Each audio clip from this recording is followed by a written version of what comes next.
We're live! Yay! Why am I dancing? I shouldn't dance.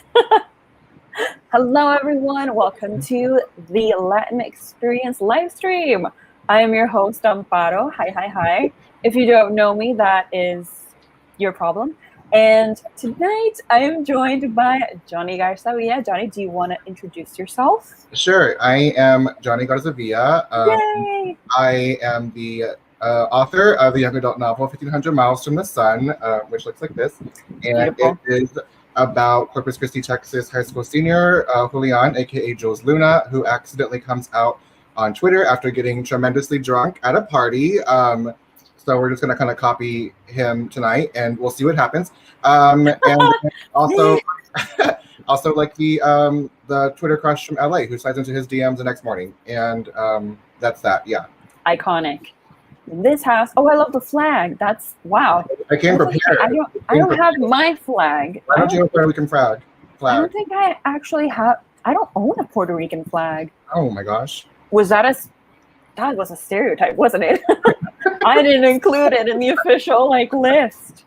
Let's see. Okay, so we already have comments. No less than 20 seconds in, and Amparo's already in. Listen, what else am I supposed to do with myself?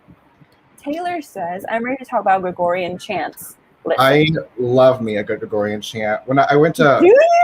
I went to a predominantly white Catholic school, and I remember specifically this theology teacher we had one semester. So I only survived one semester because we scared him away. But he was a friar reject. He didn't get accepted to the friarship, and he was weird. He was weird, but literally every single class, we would just be listening to Gregorian chants, and why though?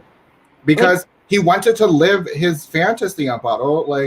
It didn't matter if he was rejected by the friars. In his heart, he was a friar. Okay, that came out there was nothing else he could do with his life. No, there was not. He had a calling, and God did not answer the phone. But he should. Exactly. It was sorry, not today. I want to know him now. I want to meet him. He was wild. Yeah. Yes, that is true. Taylor says, I literally have a podcast where Latinx and theology meet. I think that's pretty common. Speaking of stereotypes, I was raised Catholic, and I say raised with this quotation marks because my parents weren't actually religious people. My parents do believe in, spiritual things, but the Holy Trinity and all that stuff. But I just went to Catholic school because it was close to where I lived.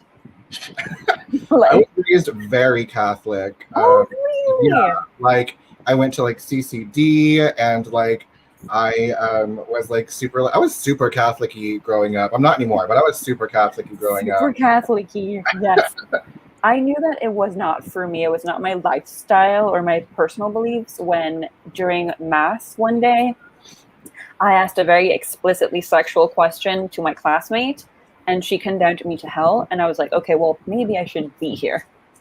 Oh. And that was in Catholic school or just church? That was, both, because we were supposed to go to Mass every week. The Catholic school I grew up, they're all whores. So I don't That does not shock me. It definitely delights me, but it does not shock me. I think that not CCD.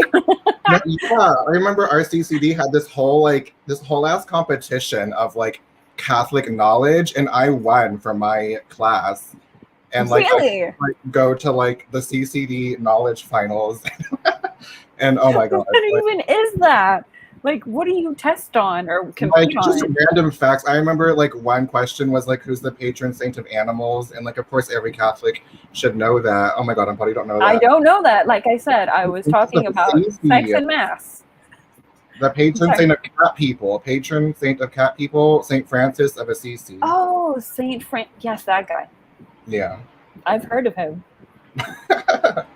As you can see, we're already starting out with me being a bad Latina, and that's okay. We're fine. But before we get into the interview portion, of course, we have to speak about Jonny's amazing book. If you haven't read it yet, it's fine. You're uncultured, but it's fine.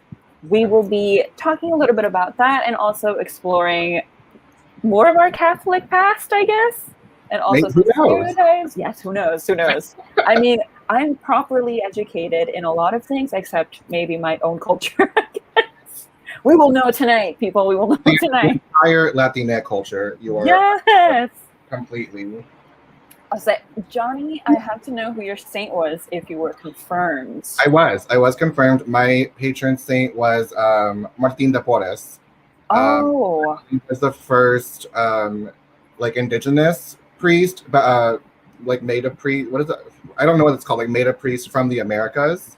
Right. That sounded like Build-A-Bear, like build a priest. Yeah, build what? A saint, I don't know. Like, am I drunk already? But yeah, it was. I personally am not. Patron saint of like social justice, I think. Patron saint of social justice. Yeah. Mm-hmm. And how have I never heard of this person? Interesting. Because you're a bad Latina. I am.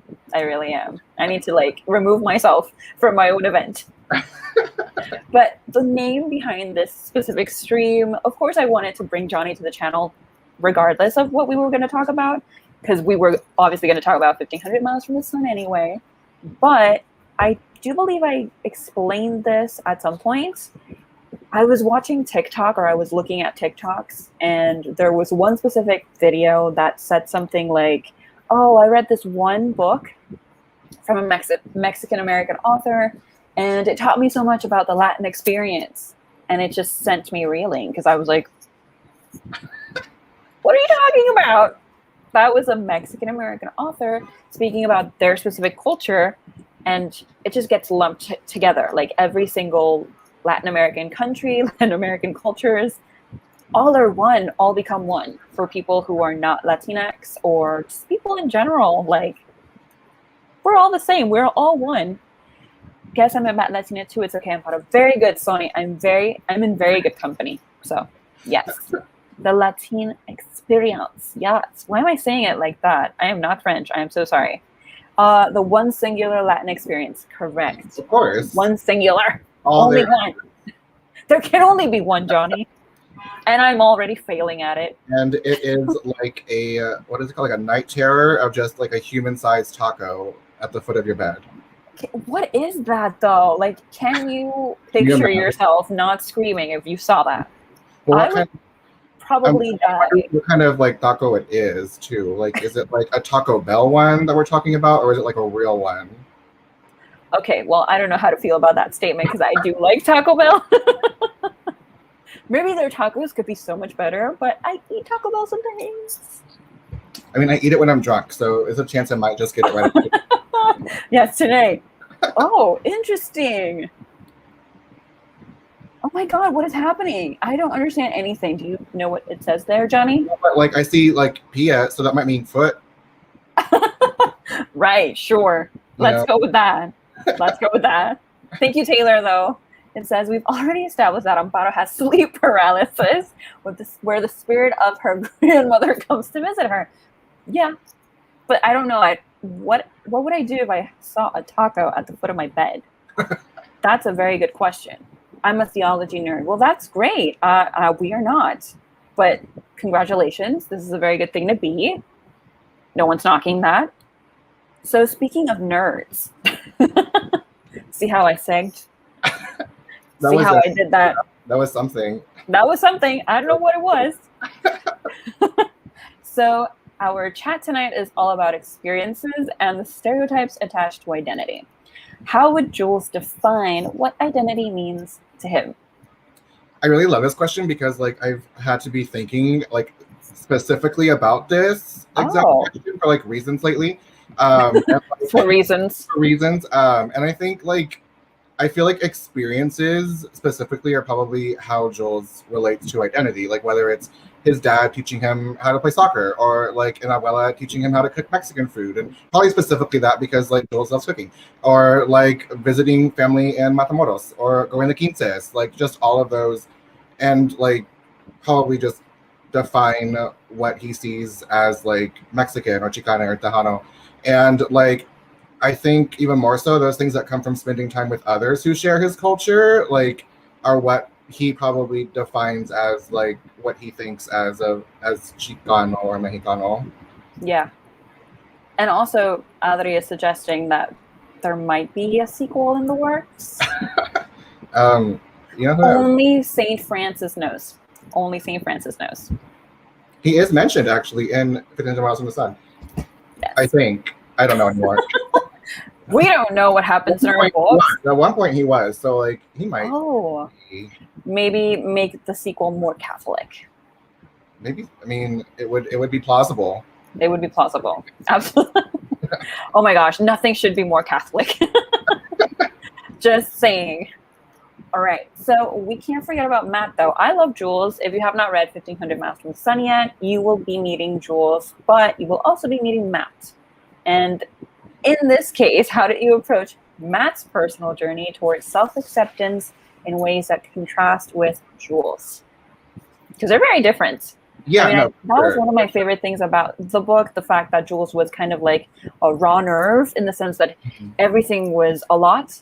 And Matt was like, no, it's not that much. But I understand and I allow you to think that it is a lot. Yeah. I think like for Matt specifically, like of course we don't get a lot of him and like what like his personal experience and that history looked like. But I think for both of them, what they have in common is like how fiercely they want to do right by their family. And I think Matt maybe even more so. And like we only get really like little hints of that in the book, but like I feel like it's very much there.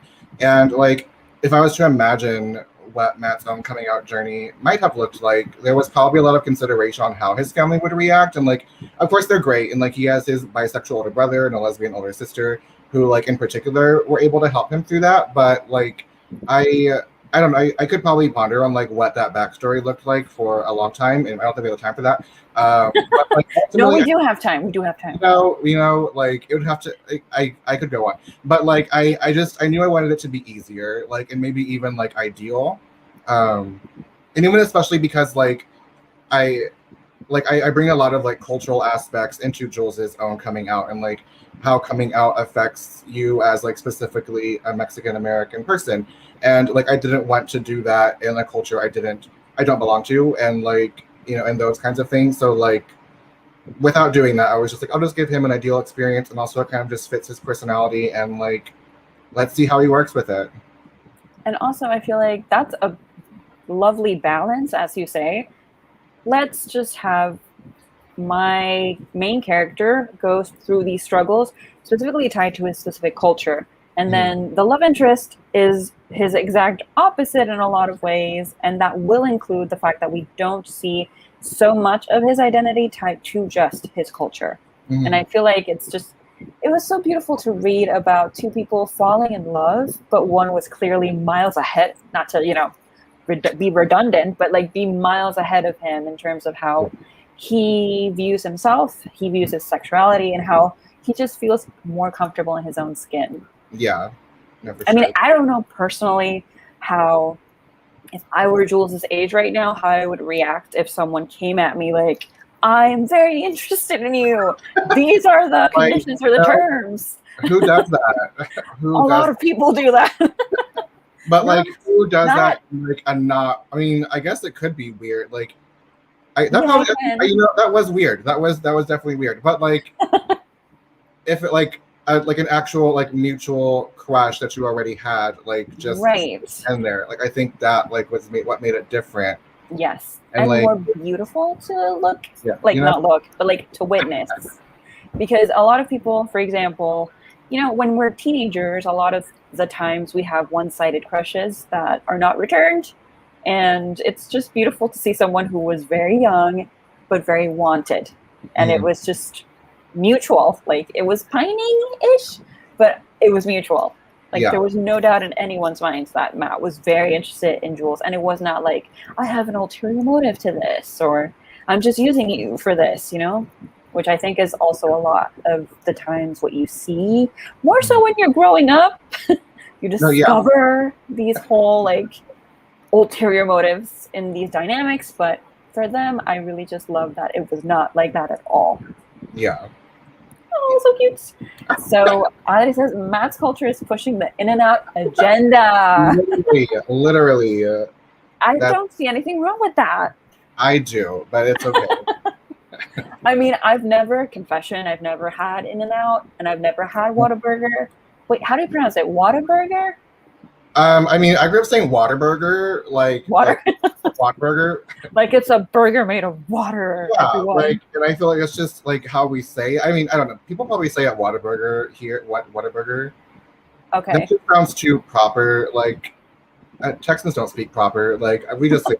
I say Whataburger. I think Ana Mariano also says Whataburger. I think so too. I've heard her say it, and I think it's just like really long, like fast, not long. To me, like, if anyone, probably like Austin people pronounce it correctly. I feel. Oh well, like, Austin is just. Yeah, we don't talk about Austin. They seem like the city that would pronounce it correctly. You don't need it, Amparo. Yes, I do. In-N-Out is what they're trying to tell you.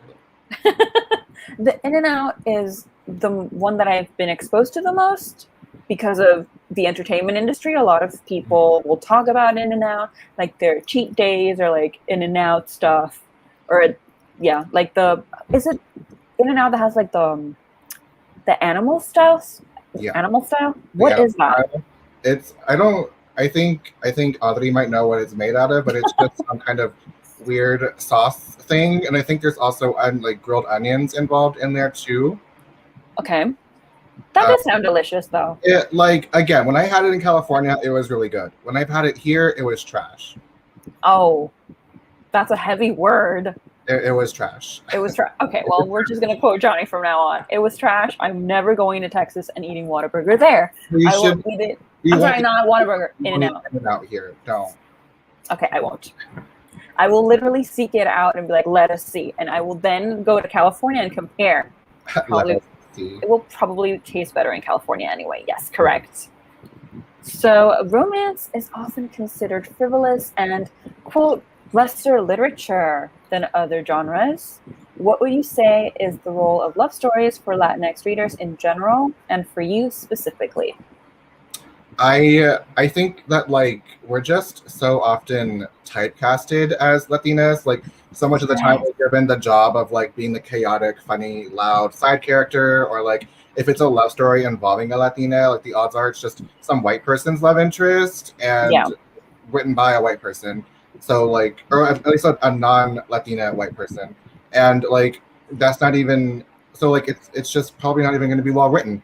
Right. So I really just think that like we deserve to see ourselves in love and like in every sort of context, and like the love that, I mean, it's just especially in that like in just the variety of ways that we can see that, like we see love in Fat Chance Charlie Vega, but it's so different than the love in Somewhere Between Bitter and Sweet, and like that's different than like Cemetery Boys. Like they're all just these different like ways and visions of seeing love, and I think especially when it comes to love stories about queer Latinas, like there's power in seeing someone who loves the way you love being able to love. Yes. I thought that was such a great point because I've read all three of those. I've loved all three of those books. Yeah. And it is so true. Like I, as a fan of romance in my stories and my fiction and in my films and television shows and in my music, I'm always looking for love in those spaces, in the fictional spaces. And I'm often disappointed because I don't feel like these people would stay together in real life. Yeah. It's very much created for that vacuum of, well, this is not actually real. So anything goes. Cicadas are probably tastier than either burger. Oh my gosh. Don't eat a cicada, please. Like the insect? Yes, the insect. I'm assuming. Oh my goodness. Hi, Paola. By the way, Johnny gave you a shout out behind the scenes. So yes. It says the way that Lana loves. Okay. The way Victoria loves BLAZEWRATH. Yes. Imagine yourself being in a relationship with someone who just adores you. That might not be healthy. Hashtag Edwin and Kirill. Yes. Oh my gosh. Best ship. Oh yes. Paola, we have been mocking ourselves this entire time. already making me cry. Why are you making yourself cry? That was going to be my question. I'm so smart. We don't cry in this space. La Notoria Supremacy, yes. I mean, they're not the greatest friends in that first book, but yes. And wait, I saw something. Oh, here we go. Cicadas are paleo. Oh. Taylor, I'm kicking you out of this chat. Kicking you out. But yes, I feel like specifically when you were talking about how we are represented in media, I don't know if you've noticed or particularly cared, but a lot of the times we're like the lovers in situations. For sure. Like we're the other people in relationships. We're the ones who are painted as being so good at being in love. Right. Or like really good at tempting other people. Yeah, and like I just want someone who's in a relationship to ruin a man's life. Like I think that'd be kind of romantic. Yes. As someone who has done it before, I'm kidding. But can you just imagine, like, all the time you're seeing the same type of performance over and over. And as a child, as a teenager, as a young adult, you feel like there's really nothing else you can do. And if you try to do something different, then you are judged and you are cast aside. Cast aside? Cast aside. People will be like, no, that's not what we're used to, therefore it can't be the truth, which is so sad. When really, we Latinx are the most emotionally incompetent. How dare you say that? I am not. Emotionally unavailable. But what does that even mean? When you tell someone, I'm emotionally unavailable. That means, like, don't cry next to me, but, like, you want to get a shot or something? Like, I mean, I feel like I have used that line before, like, I am emotionally unavailable, thank you. But here's the thing. A lot of people will say, and specifically the books that you reference, Cemetery Boys, Somewhere Between Bitter and Sweet, Fat Chance, Charlie Vega, I feel like all three of those books have the dynamic that the character, one of the characters, and including 1500 Miles from the Sun, you have characters who are like not necessarily ready to be in love. And then the other person, whether it's the main character or the love interest, usually it's the love interest that is way ahead of the main character. They're like, I'm going to fall in love with you and you're going to fall in love with me.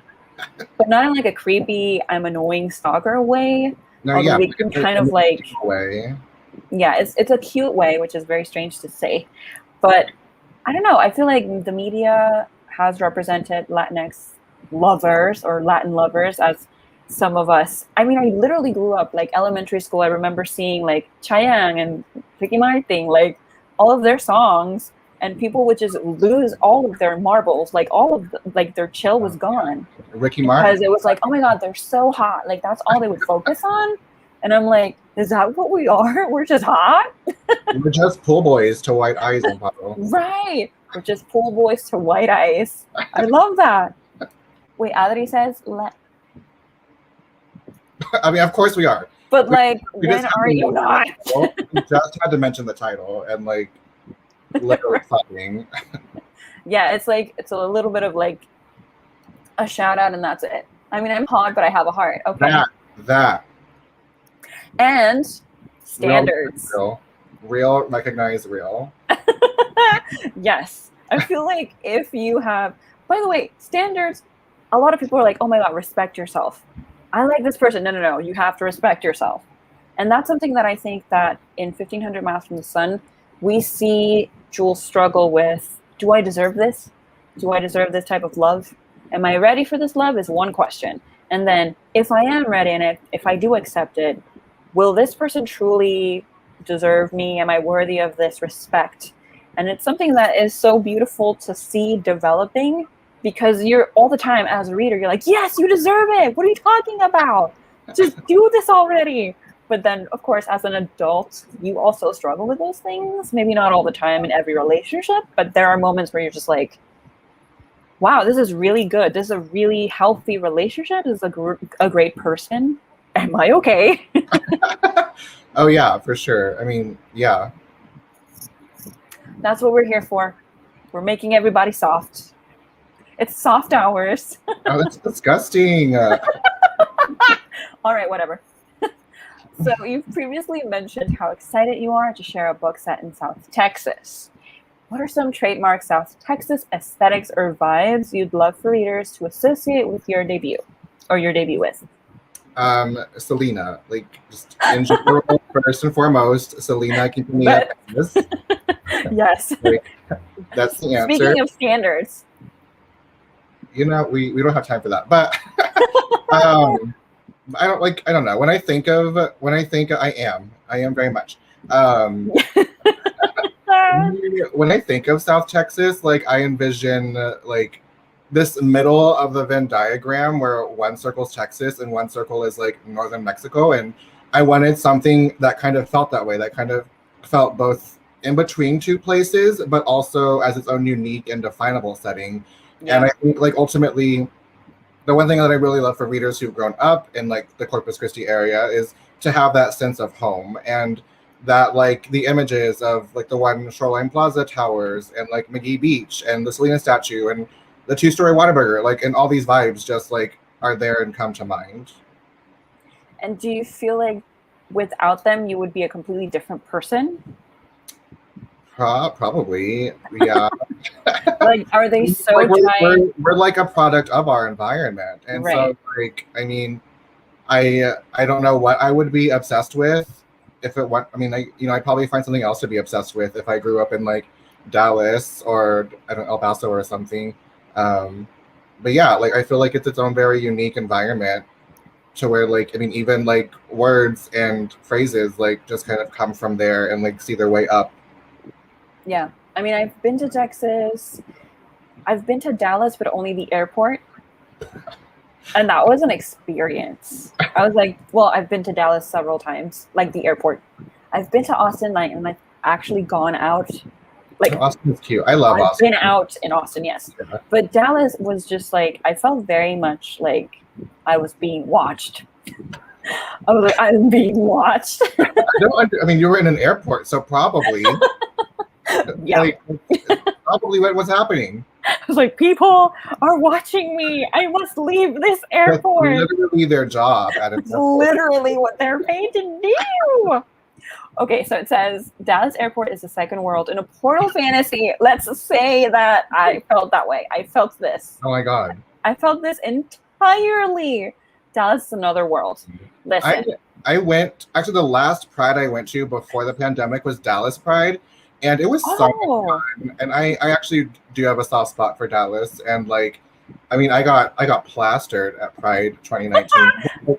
It was so fun. They have cute brunch spots. Like it's pretty like it's like it's like a grown up version of Austin, I feel. Like if Austin is like 18, like Dallas is 28, maybe 38 even. That's not a promising way to sell it. It's like, do you want to go to a place that feels 28? And also like their gay clubs are everything there. Oh, okay.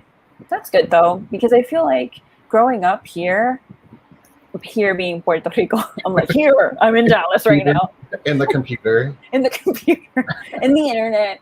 In the internet. Yes. I felt like the way that I learned English mostly was cable TV, which to us, it's interesting because here in Puerto Rico, we say cable and cable means anything in English.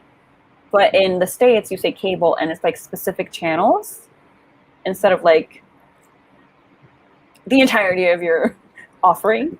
Sure. Television offering. And it's like, if you have cable here, when you say, oh, I have cable, it just means that you have every single channel in English, or most of them. So I felt like growing up, in terms of how I would like build my own way or create my own ideas of what was romantic, acceptable, cool, all of these things, was predominantly white, because that was what I was watching. But then I didn't have like that moment where I was like, if I visit the United States, what is that going to be like? Because you never like imagine, like living outside of the US, you never really imagine. The kids don't even know what cable is anymore. Yeah, that's true. It took me a second to get what you were trying to convey. I'm doing a terrible job. I was like, I don't know. Yeah, I have no idea what cable means, but I hear it all the time. It's it. Yeah, it's literally just like NBC and HBO. Like, Not HBO Max, HBO, just like regular HBO. The kids. Yes, I mean, aren't you all kids? Like in the chat, is everyone not a kid? I mean, I don't want to ask ages, but this is definitely an 18 over kind of event. I was going to say, Amparo, like... It's like, this is the only thing I know, and I'm interested in, like, asking. A bottle of Patron next to me. Like, we can't be asking ages here. Right. Oh, we haven't, like, formally introduced what we're doing tonight. You're just asking me questions. Like... Yeah, well, I mean... But... What are we here for? Oh, I'm for sure an old. I don't know how to take that, because isn't that relative? Explain what we're doing, Amparo. Oh, okay, yes. So in a bit, after Jonny answers all of my annoying questions, we are going to be doing like a list of, or not doing, we're going to be talking about stereotypes associated to being Latina. And if we actually fit the stereotype, we have to drink. And in my case, because if I literally smell tequila, I'm done. Like, and someone has to be responsible for the stream.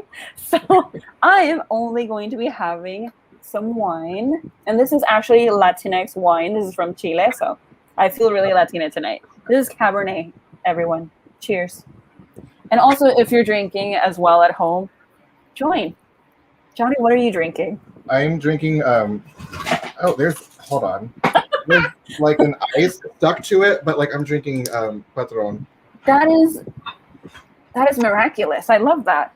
I only like it chilled if I'm gonna like take shots of it, so I put it like in a giant bowl of ice. And now that is giant. To it. Giant is an understatement.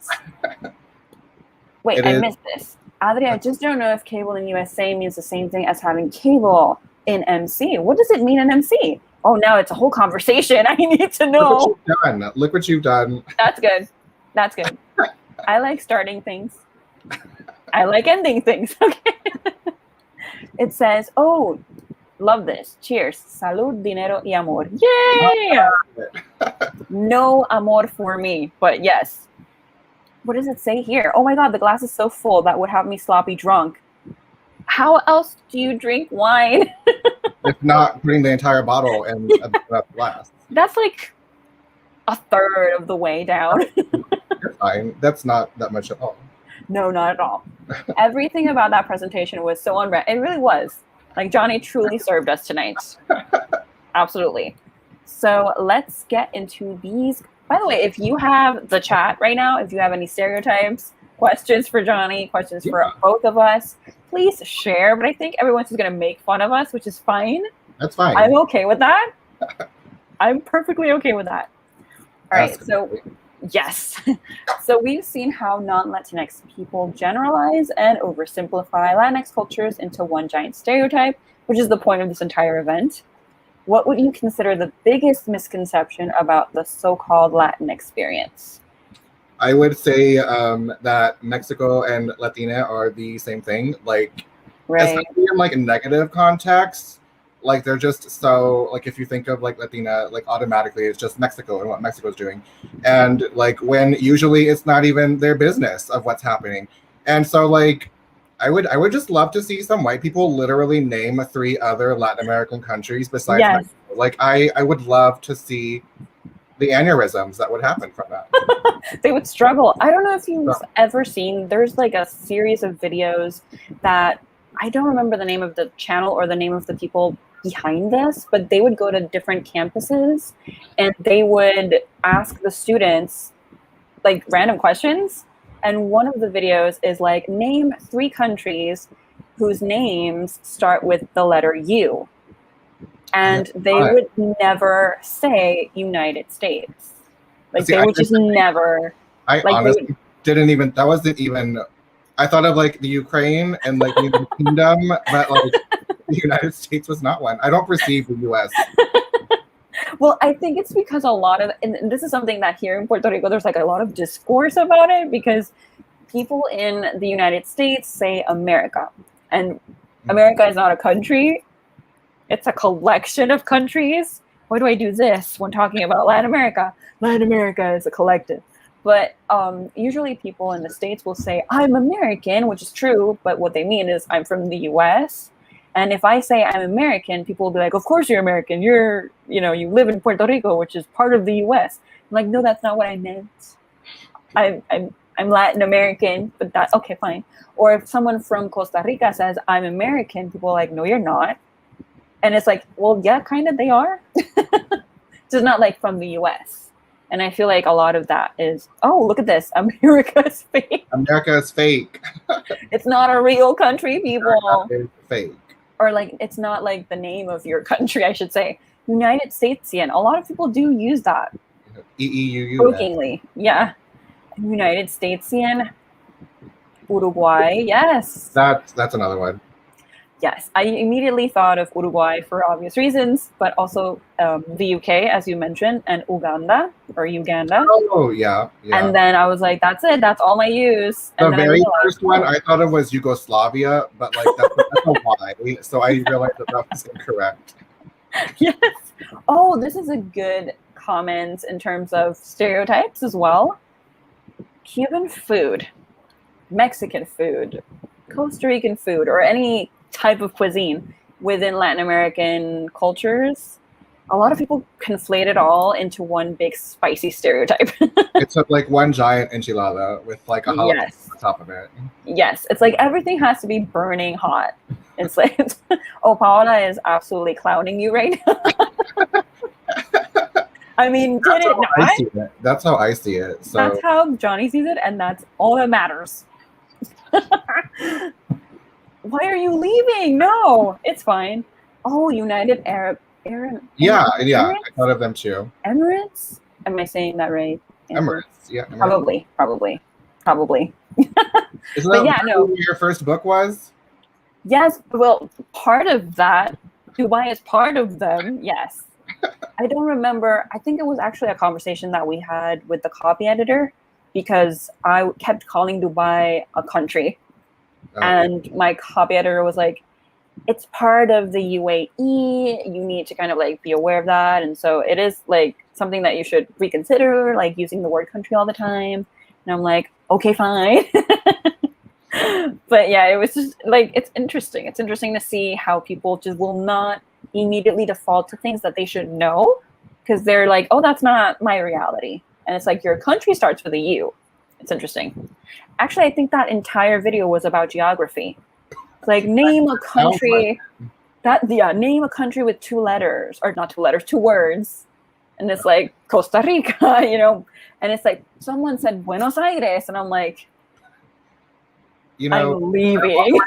On the right track. We love the enthusiasm. We love the enthusiasm. We hate how wrong it is, but yeah. I guess I'll take your advice. And yes, pouty face. How do you call that emoji? Pouty face? I call it pouty face. Eye roll emoji. Is that the eye roll? The eye roll. The eyes are literally like that. But the eyes are like up though. Like, isn't the roll like... Wait, an emoji can't move. Okay. A country with two letters. I swear I'm not drunk yet. But can you think of a country with like just two words? That's not Buenos Aires. With two words. Czech Republic. Czech Republic? Yes. I'm sorry to put you on the spot. I know there are like South Korea and North Korea. Right. And something that's really interesting is that I love knowing like the names of the countries in their own language, like in the country's native language. And something that I've noticed is that Puerto Rico often just has the same name. It's not translated like in most languages. It just stays Puerto Rico. Like the United States has different names or translations. Like no, I mean, that's the same. That's weird. That's weird. Why is it weird? Because I mean, I don't know. Like I guess like people just calling like whatever Puerto Rico is like in their own language. Like I'm sure that like calling something like Port Rich or like something like that sounds weird in some languages. So I can kind of see how like that's not like as contextually sensible as like United States, because like that just I think makes sense in any sort of language. Yeah. And also I feel like, yeah, I did teach there was a specific group and they were all really older, like white men. And I was just like, well, did you know? Because they were like smart asses. They tried to like one up me the whole time. And I'm like, oh, great. I love being a woman.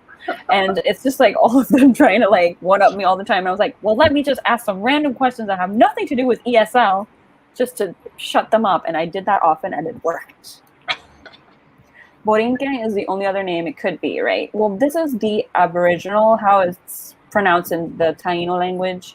But it's actually Boriquen with like the accent on the E. And later on, like nowadays, you would say Borinquen, but like you can spell it like that if you wish. But I've seen it mostly with like the Q and the E prior to the E. So it's Borinquen, Boriquen, and Richport if you wish to translate it. Yes, yes, yes. And so I think we only have one more question. Yes. All right. Is there anything you'd love to explore in future works regarding cultural identity that you haven't explored yet? I think like as comfortable as I am writing contemporary stories right now, I would like love to write a fantasy one day that like allows me to explore aspects of my cultural identity like in that sort of sense. And like I've like vaguely thought about what that might look like, but it's not put together at all. But like I think of like Each of Us, what is it called? Each of Us a Desert by Marco Rashid. Oh, yeah. How beautifully done that was, and like all the vibes that were present there. And I'd love to do something like that one day. I love Mark, and I feel like I would love to not necessarily work. I don't like saying I would like to work with them because I forget that that means actually like writing with other people instead of just like doing panels or something like that, which is much easier for the other person. They don't have to deal with me for long. I adore that. Yeah, it's like, it's just, oh, yes, Lakin, shouldn't he write, like, yay, fantasy? Fantasy? Don't call Lakin out like that. Oh, my God. I love it. Fantasy. Richport sounds... Fantasty. It's fantasty. Fantasty! That sounds like a fan is tasty. Okay. It could be. No, we're not exploring that. Very good. I'm sorry to call you out. It says, no, you're not. You're not. Tasty.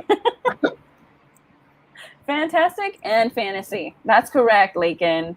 And I was, here we go. Cool. Here it is. Richport sounds like a middle-aged insurance broker. That does. I don't know.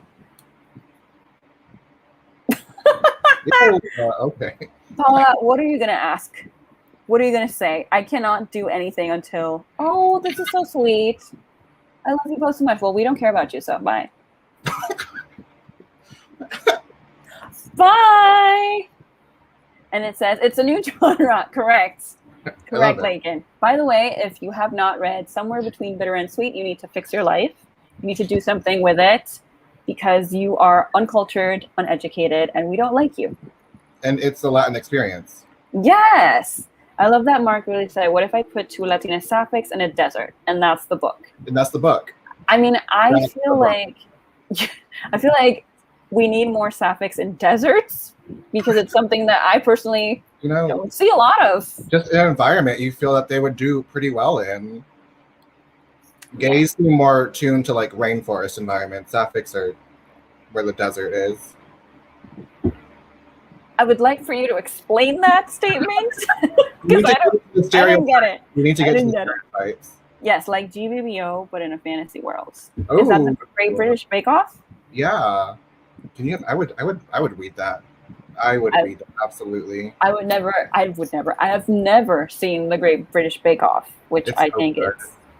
I think I've seen all of the memes though, but not like I've not read. Fantasty should be fantasy where the Somewhere Between Bitter and Sweet is a fantasty book.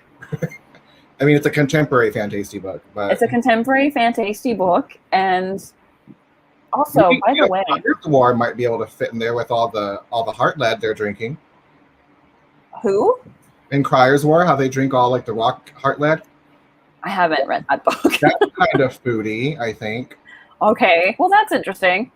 So let's see here. Oh yes, this is true. Alicia Dow's next book count as Fantasty. I think this is the one based in a bakery or donuts. Donuts are like a huge thing here. I'll rewrite it and add dragons. I don't know if that. I mean, can you eat the dragons? I would love to see Penn riding a dragon.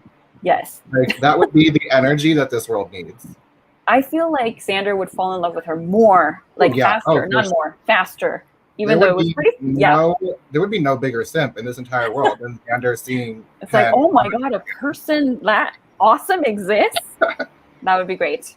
So speaking of awesomeness, that's not necessarily our case because we're going to be dealing with stereotypes now.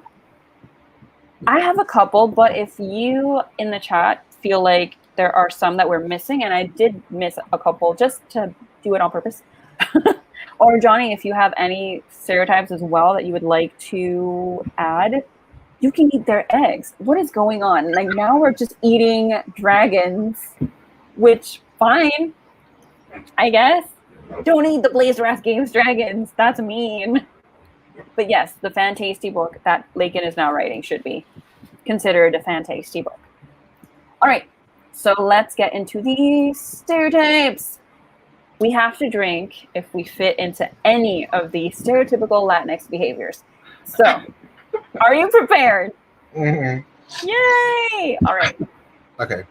The first one. Wait, I should have my drink ready. Oh my gosh. I feel like I drank most of my chaser already, but yes, you did. I do have these too, so it's fine. Oh, that's amazing. Wait, what are those? I don't know. My friend left them here. It's a Dos Equis in a can. Do you like Dos Equis? If I have to drink beer, if it's dressed, like it's pretty okay. If it's not dressed, it kind of tastes weird. We won't go in there. We won't go into that conversation. But apparently, I think we should. Apparently, it has lime and salt flavor. Oh, okay. So it came prepared. It came prepared. So we'll see how. I think I've already told you this, but my favorite beer is Guinness, like any Guinness. You have. It's weird. Why is it weird?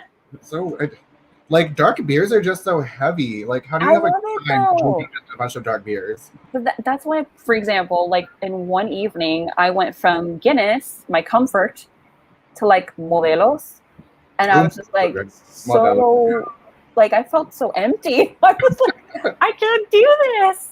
But yeah, that would be the first one. All right, I'm sorry, that is not the first one yet. I'm gonna click on the first one right now. Stereotype. You're fluent in Spanish. I am not. I am. So I'm just gonna sip. No. This has to last. Gulp. You can go refill it. No, I'm not. That's lame. Gulp it. Like 2 seconds. That was a sip. Like 2 seconds. No. All right. So is anyone else doing any drinking, by the way? I should have asked that. Wait, what are you scared? Are you drinking? You should. Just motivate yourself with me. It says, I like how you cleanse your palate first. Yes, I think that Johnny did the proper thing.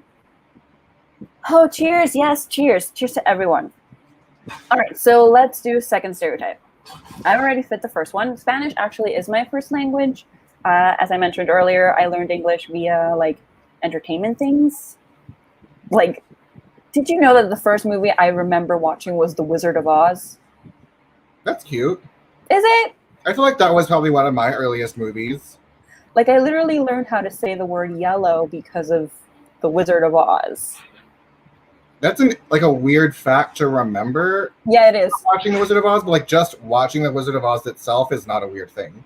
Right, but like I would always be like, yellow, amarillo. Memory that you have. I mean, well, the Yellow Brick Road. I guess it's not that weird, but like, it's still kind of weird. I'm gonna keep that. It's still kind of weird.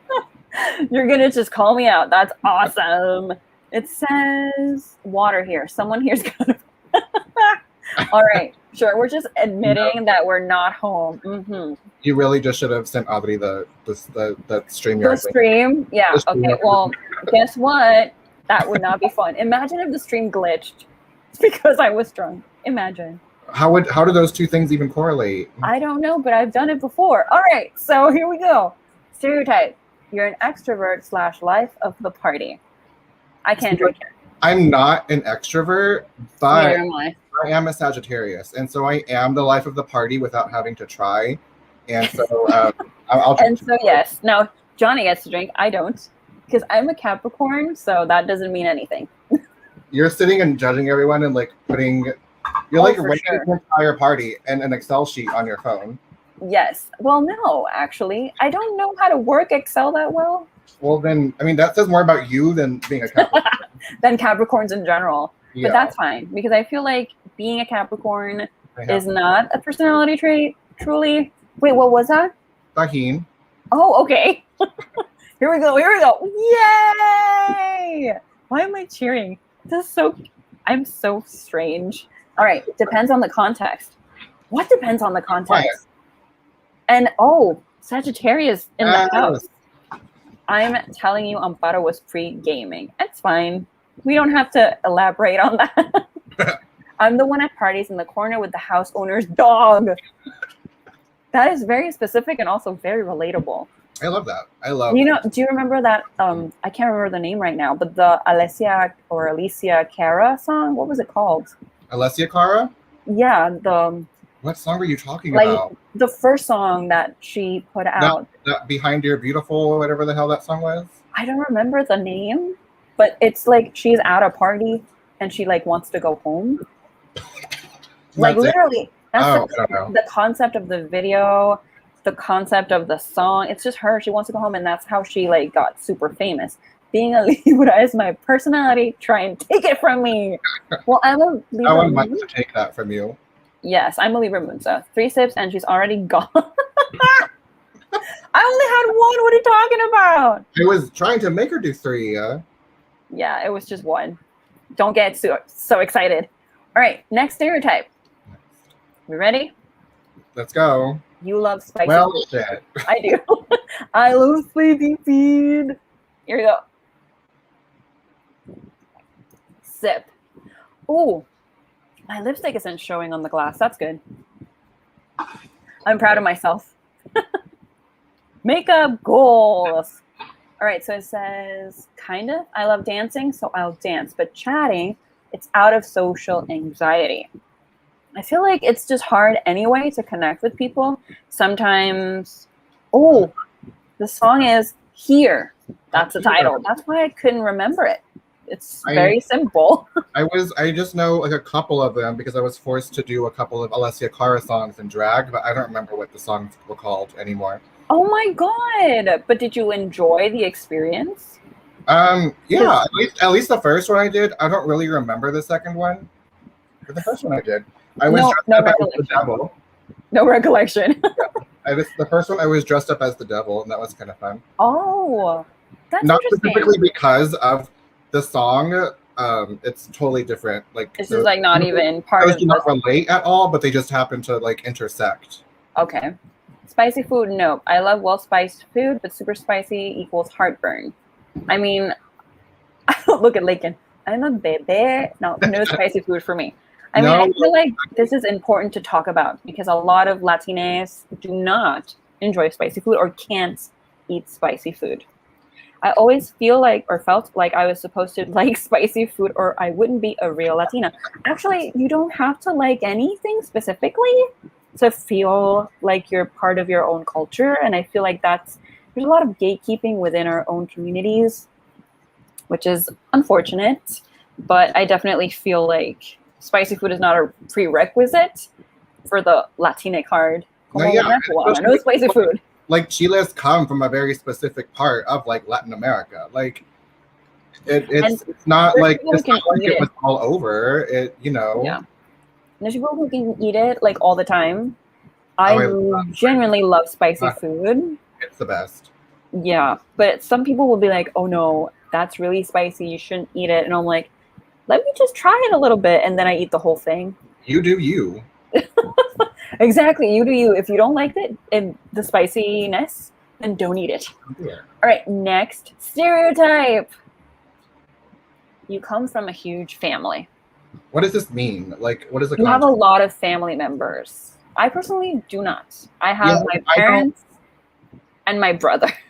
I have like. And I have one cousin. I have like 4 first cousins, which is I feel like pretty small for okay. for I a think that is family. small. Yeah. Yeah. That would be considered small for like based on the stereotypes of like people having 15 uncles or aunts. A shout out to all the tios and tias who tried to claim frijoles with the cornerstone of Latina identity. We don't obey. We don't obey that here. Corn exists. They're forgetting corn exists. Only child. Amazing. No es país, whatever it says. Yes. It says, nope, 1 sister and 1 cousin. See? But like, my parents have like a ton of cousins. I have a lot of cousins. Like way too many second cousins. Yeah, I have on my father's side, I do have more siblings, but it doesn't necessarily count for me because I don't have like personal relationships with them. So I know them and we've spoken, but it's not like a thing where I see them as like actual family members that I connect with. It's just like, yes, they're my family, but they're not like my family. Yeah. I don't know if that makes sense. If you think so. If you think so, it's true. I do have a lot of family, but because of migration, we are separate. I mean, I think that happens a lot. I feel like sometimes you say, well, my cousin is in this state or in this country, and that's completely common. I have a ton of cousins, but my nuclear family is small. Like the smallest get together growing up was like 15 people. That's a lot. Is it? That sounds like a lot. Yeah, like just imagining being forced to say hi and then bye to that many people. Like that is true. I don't do that. Were you raised to be that type of person? That's the Latinx. Say hi to this, say hi to that. Like experience. And if you don't, people will call you out. Like, you didn't say goodbye to me. As someone who has social anxiety, like as much as I love a lot of my like cousins and aunts and uncles, like going to family reunions, I just hate I hate the beginning and end of it and having to go around to like every single table and like say hi to everyone. It's exhausting. It's uncomfortable. It is uncomfortable, but also it's just unnecessary because you see me here, like it's fine. You know I'm here. I'm here. Isn't that enough? By COVID standards, that's so much. I mean, how do we move on from like these specific times into what would be social gatherings for bigger families? Like, how do we go about that? I know a lot of people. Latinas are going to forget about it. They're just going to. They're going to start hugging. They go right back to normal. By the way, like I grew up doing a kiss on the cheek as hello and goodbye. See, I didn't. I saw that for the first time in college because my college had a bunch of like Latina people, like from like Latin American countries too. And so I was like, these people are full on just kissing each other's cheek and shit. What is happening? Yeah. I had no idea what's going on. We do that like literally for no reason. It's like, hi, a kiss. And then I think it's kind of cute. Kiss. Yeah, but nowadays it's just like I'm freaked out. I mean, you're spreading a disease. Besitos. Yeah, it's just it can be very overwhelming at times because sometimes you don't necessarily love a person or like them too much to be like, yes, I'm gonna kiss you now. Yeah. I remember seeing a tweet from a white non-Latina person who said, wait, y'all are friends with your cousins? Yes. In the sense that you text and call and like hang out with them? Like I have like 2 cousins, specifically on my dad's side. One is like kind of older, but the other one is literally like my exact age. And we grew up together. We were like all best friends growing up. Oh, right. Yeah. I mean, I grew up with one cousin and she did feel like my sister at times, but like, we're so different. We're like completely different people. It's like the complete opposite of me. I mean, now I don't butterfly. Don't I talk now, but like growing up, yeah. I mean, I think our only shared personality trait was that we loved Luis Fonsi like a lot. Like growing up, that was like the pop star. The Latin Experience. Right. Like I feel like, for example, Ricky Martin and Chayanne are like the 2, and Mark Anthony. A lot of people know those 3 names, but I associate them with older generations because they grew up with those specific artists. Of course, a lot of people know J-Lo as well, but I feel like for me, it was definitely growing up, it was Luis Fonsi. And then, because I love pop music, strictly pop music, and he was extremely dramatic with his pop. back then. Like very dramatic. Like I'm talking like I cannot live without you. Oh my God, girl, please be the mother of my children. So it was really dramatic. And I was very obsessed with that. And I no longer care about Luis Fonsi, but I definitely think that because of my love for him back then, I learned a lot about things not to do in relationships. So take a sip of wine for the Luis. Okay. I don't know why. For each one. You're really trying to like get me to end the stream. You're literally at your house, Potter. You're fine. That's good enough. I grew up. Wait, let me read this comment. I grew up with the gringa half of my family and was real confused when I visited ES, El Salvador, and everybody was kissing my cheek. That would have been really stressful to me. Also, if I don't know what's happening, I'm like, what is happening? Like, this is weird. Oh, yeah. And the shimmy. The shimmy? What do you mean the shimmy? I'm lost now. I'm not drunk yet, by the way. We'll go back to that. What's the next? We'll go back to this, yes. But by the way, do you call people gringos? Because I know that a lot of people in the States do not like that term. So I'm always kind of worried about whether I should use it or not. But like for specifically like white people and like usually even like non-Latina white people. Yeah. I don't really say that word. I just say white. Like, but like, I mean, it's I know of it. It's a word that is used. All of my friends, I would say, use it, but only when they're angry. Which is interesting. Oh, it says when you took a sip, you did a little shimmy. Yes. Oh. Sometimes I do that for no reason, unprompted. It's part of who I am as a person. It's a personality trait. We call them Americans, which is even weirder, I think, because then what are we first? Gen born in the U.S. Oh, okay. So gringos are just people who are not like just white people. Am I getting it right? I think I was thinking of güero.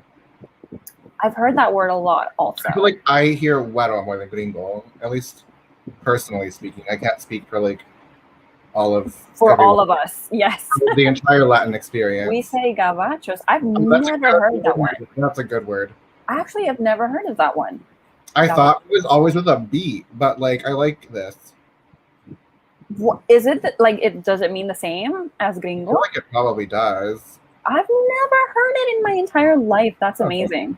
Gringo is anyone from the US, like literally anyone, which is interesting because here, specifically when we're talking about tourists, and by the way, I should mention this. I don't know why, but I should mention this. When I was purchasing my alcohol, I saw 5 Californian tourists, and all of them were buying La Croix.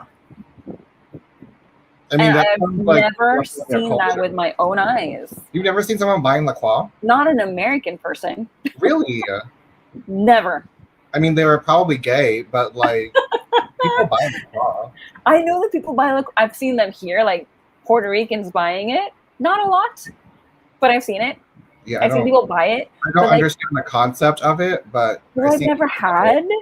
But I literally saw that for the first time in 2021, like in the year of our Lord 2021. And I was like, I feel like I made it.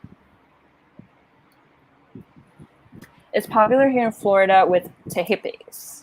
Interesting. I can see that. It's a little more derogatory. Oh, okay. Yes. That's why I always kind of like stray from it. Oh, gabacho. Yeah. It's with a B. I feel like it's with a B. You don't know how to spell. Yes.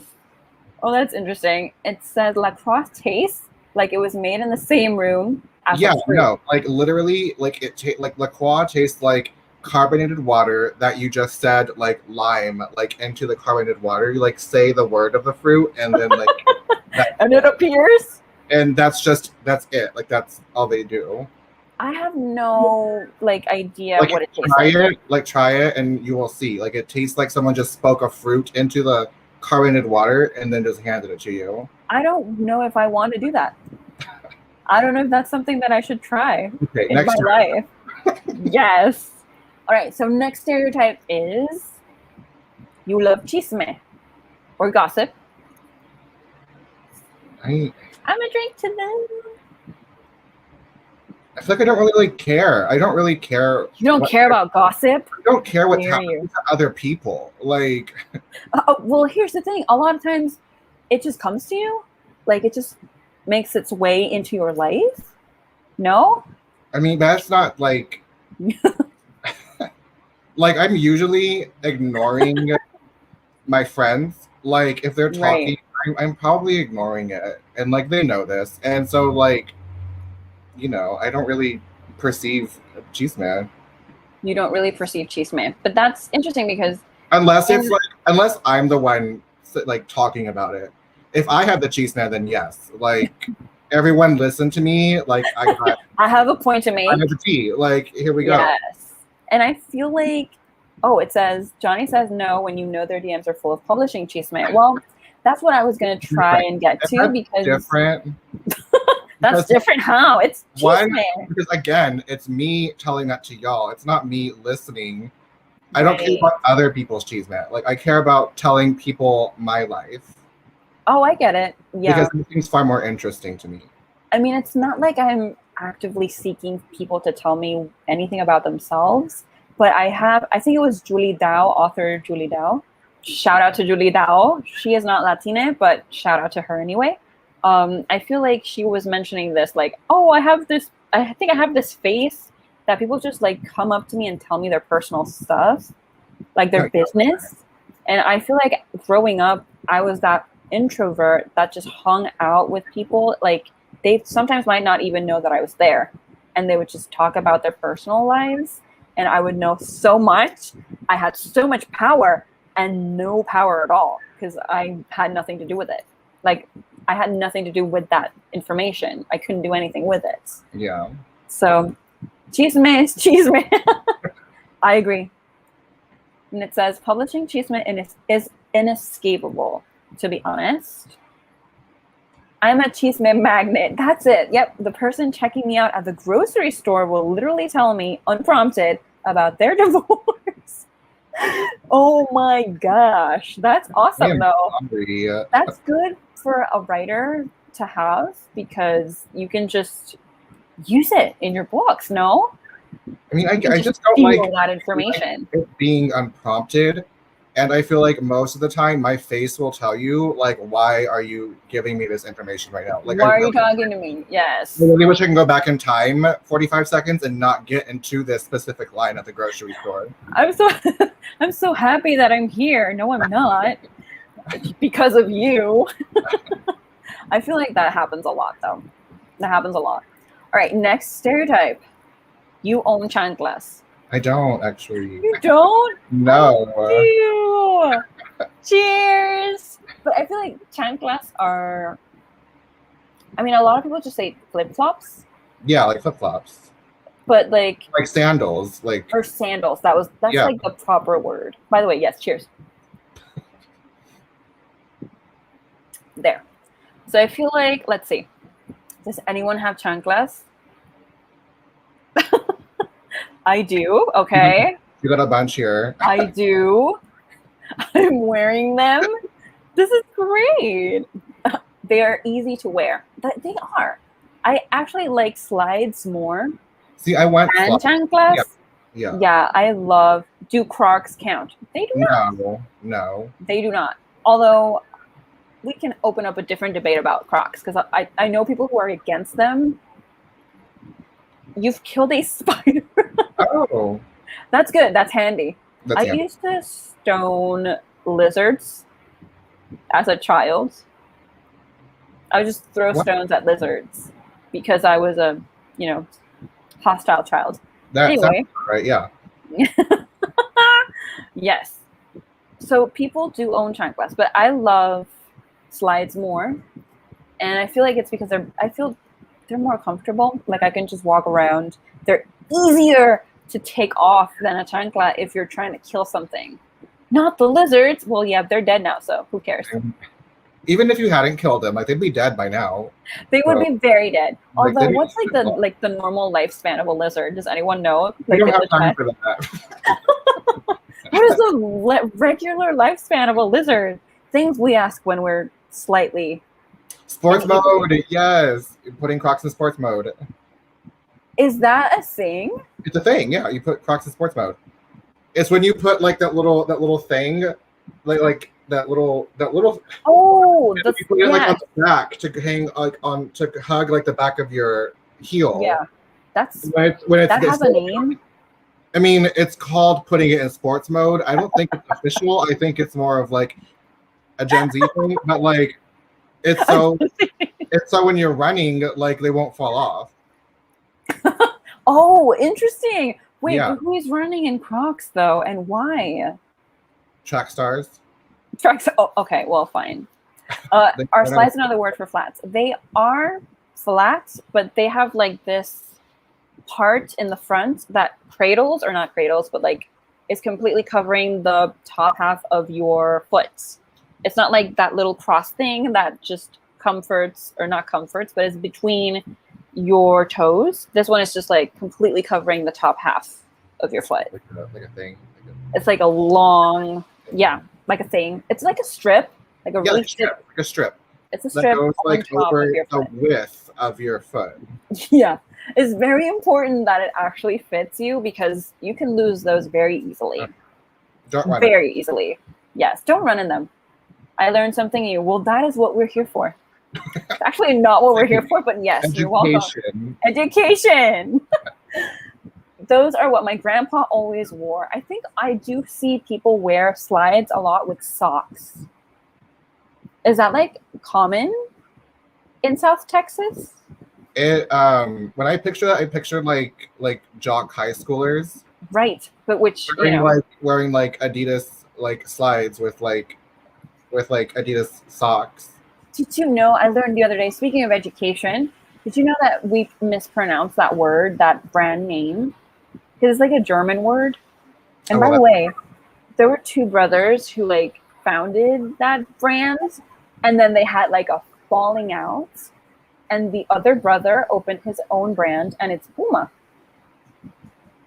So like that's actually interesting. Because like Puma is the rival. It's like the CVS Walgreens thing. I don't really see Puma as a rival for Adidas, but okay. But like they're in the same wheelhouse, kind of. But the thing is, though, that brand is actually pronounced Adidas, because that's like how Germans pronounce it, and it's founded by Germans. So they're like really proud of it. They're like Adidas, and I'm like Adidas. That's fine. I'll say deal with it. Exactly. So this is such a good description. Oh, of the slides. Yes, you're welcome. We painted a picture for you. Yes. This is slide on sandals with the trouser socks.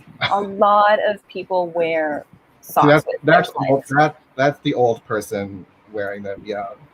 Also, I have seen flip-flops, like people wear socks with their flip-flops. With like real actual flip-flops? Yeah. That's disgusting. But usually it's the older crowd here. And I'm like, it's already a very humid island. Like, what are you doing? That's correct. Paro got corrected in Germany. Yep. It's just, I'm look at us educating everyone. That's so great. Next stereotype. You have a bad temper. TM. I don't know. You don't? No, I don't. Do. Any excuse to drink. No, I'm kidding. I actually do have a bad temper, but it doesn't come out unprompted. I feel like if you annoy me, I will let you know that you annoy me, but I will not explode unless you really offend either me or someone else that I care about, or anyone really. With socks, yes, Adri, with socks. Silence. That means that you probably have a bad temper as well. So I will drink for both of us, and if you have water, you can drink. Very good. Awesome. No one has more of a bad temper than, I feel like, a mother when she's trying to deal with us. Yeah. Or a parent who is like sick of us. They're like, oh my God, why? And why does that temper appear every time we drink Budweiser. Oh my god, that's hilarious. Budweiser? Budweiser's good. I will. Budweiser. I think so. I'm judging everyone in this chat. Oh, so you drink. Oh, your mother has a bad temper. Okay. It says, yes, my temper's not great. Amparo, what are you going through right now? I'm not going through anything. I'm fine. All right, next stereotype. You're a baseball and or boxing fan. Oh, baseball, yeah. You do love baseball? I love baseball. I'm so bad at it. Like, I was forced to play it in my childhood. Like, literally from kindergarten through all the way to like freshman year. I played baseball from from 6 to 14, and I never got any better. Like, I did not improve at all. But I love the sport, like in theory, just not in practice. And I love going to baseball games. Do you? Like, do you have a favorite team? I mean, if we're like just thinking about Texas, it's the Astros, but like I love the LA Dodgers. I think the Dodgers are very popular. Like a lot of people, even if they're not from California, they will love the Dodgers. Yeah. But a lot of Puerto Ricans specifically will love the Yankees, even though... That makes sense. Does it? I mean, I understand New Yorkers loving the Dodgers, but like people here... I'm sorry, not the Dodgers, the Yankees. I mean, some people do love the Dodgers here as well, but I'm just like, I don't understand. Boxing all the way. Oh my gosh, okay. You could not pay me to care about sports. Actually, could. That's valid. Being forced to play T-ball as a child may be a Latin American stereotype. Oh, yes. Really? Absolutely. Interesting. If you're not playing soccer as a kid, you are playing baseball. I think so many Latinas love baseball because we also love naps. I'm not understanding the correlation. She's calling it boring. She's calling it boring. Okay, good. I'm like, yes. Actually, I don't understand baseball. Like, I don't like it enough to understand the rules. I know that there are several innings and... It's so simple. Oh my god. It's so simple. Is it? I think so. I mean, I used to play basketball as a teenager, and I feel like baseball is much more complicated. Is it? Yes. I feel like basketball is much more complicated. Interesting. Literally, baseball just hit a ball with the stick and run. Like... They hit it, and that's it. Baseball is part of Venezuelan culture. It's like the most important sport for us, but I'm not really a fan. I feel like that's me with boxing. I can watch a boxing match, but I'm not necessarily following a specific boxer's career or excited about boxing matches in general. Although I will say that sometimes there are boxers that I just despise as people in general, and I want them to lose, so I will watch their matches to watch them lose. Because there's just like a lot of problematic people in boxing. And problematic watchers of boxing. Absolutely. Like the boxing watching culture is toxic. Yeah. And I feel like machismo is like the main reason why it's so toxic. Yes, because people will equate being able to knock someone out with being the most incredible form of the most incredible expression of manhood. Yeah. Or of being like cool or Latino. And like, no, that's actually incorrect. I'm cracking so many jokes and you're not getting any of them. What are you talking about? Well, that's true. The wine. It's the wine. It is not the wine. It is not the wine. I am so scared to stand up. Oh my gosh. It's what? I'm sorry? So I'm so scared to stand up after this. Why? Do you know how like when you stand up, the alcohol hits you? I mean, it hits me either way. Oh, okay.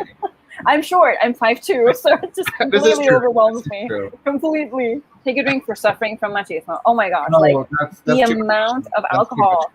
Yes, the amount of alcohol.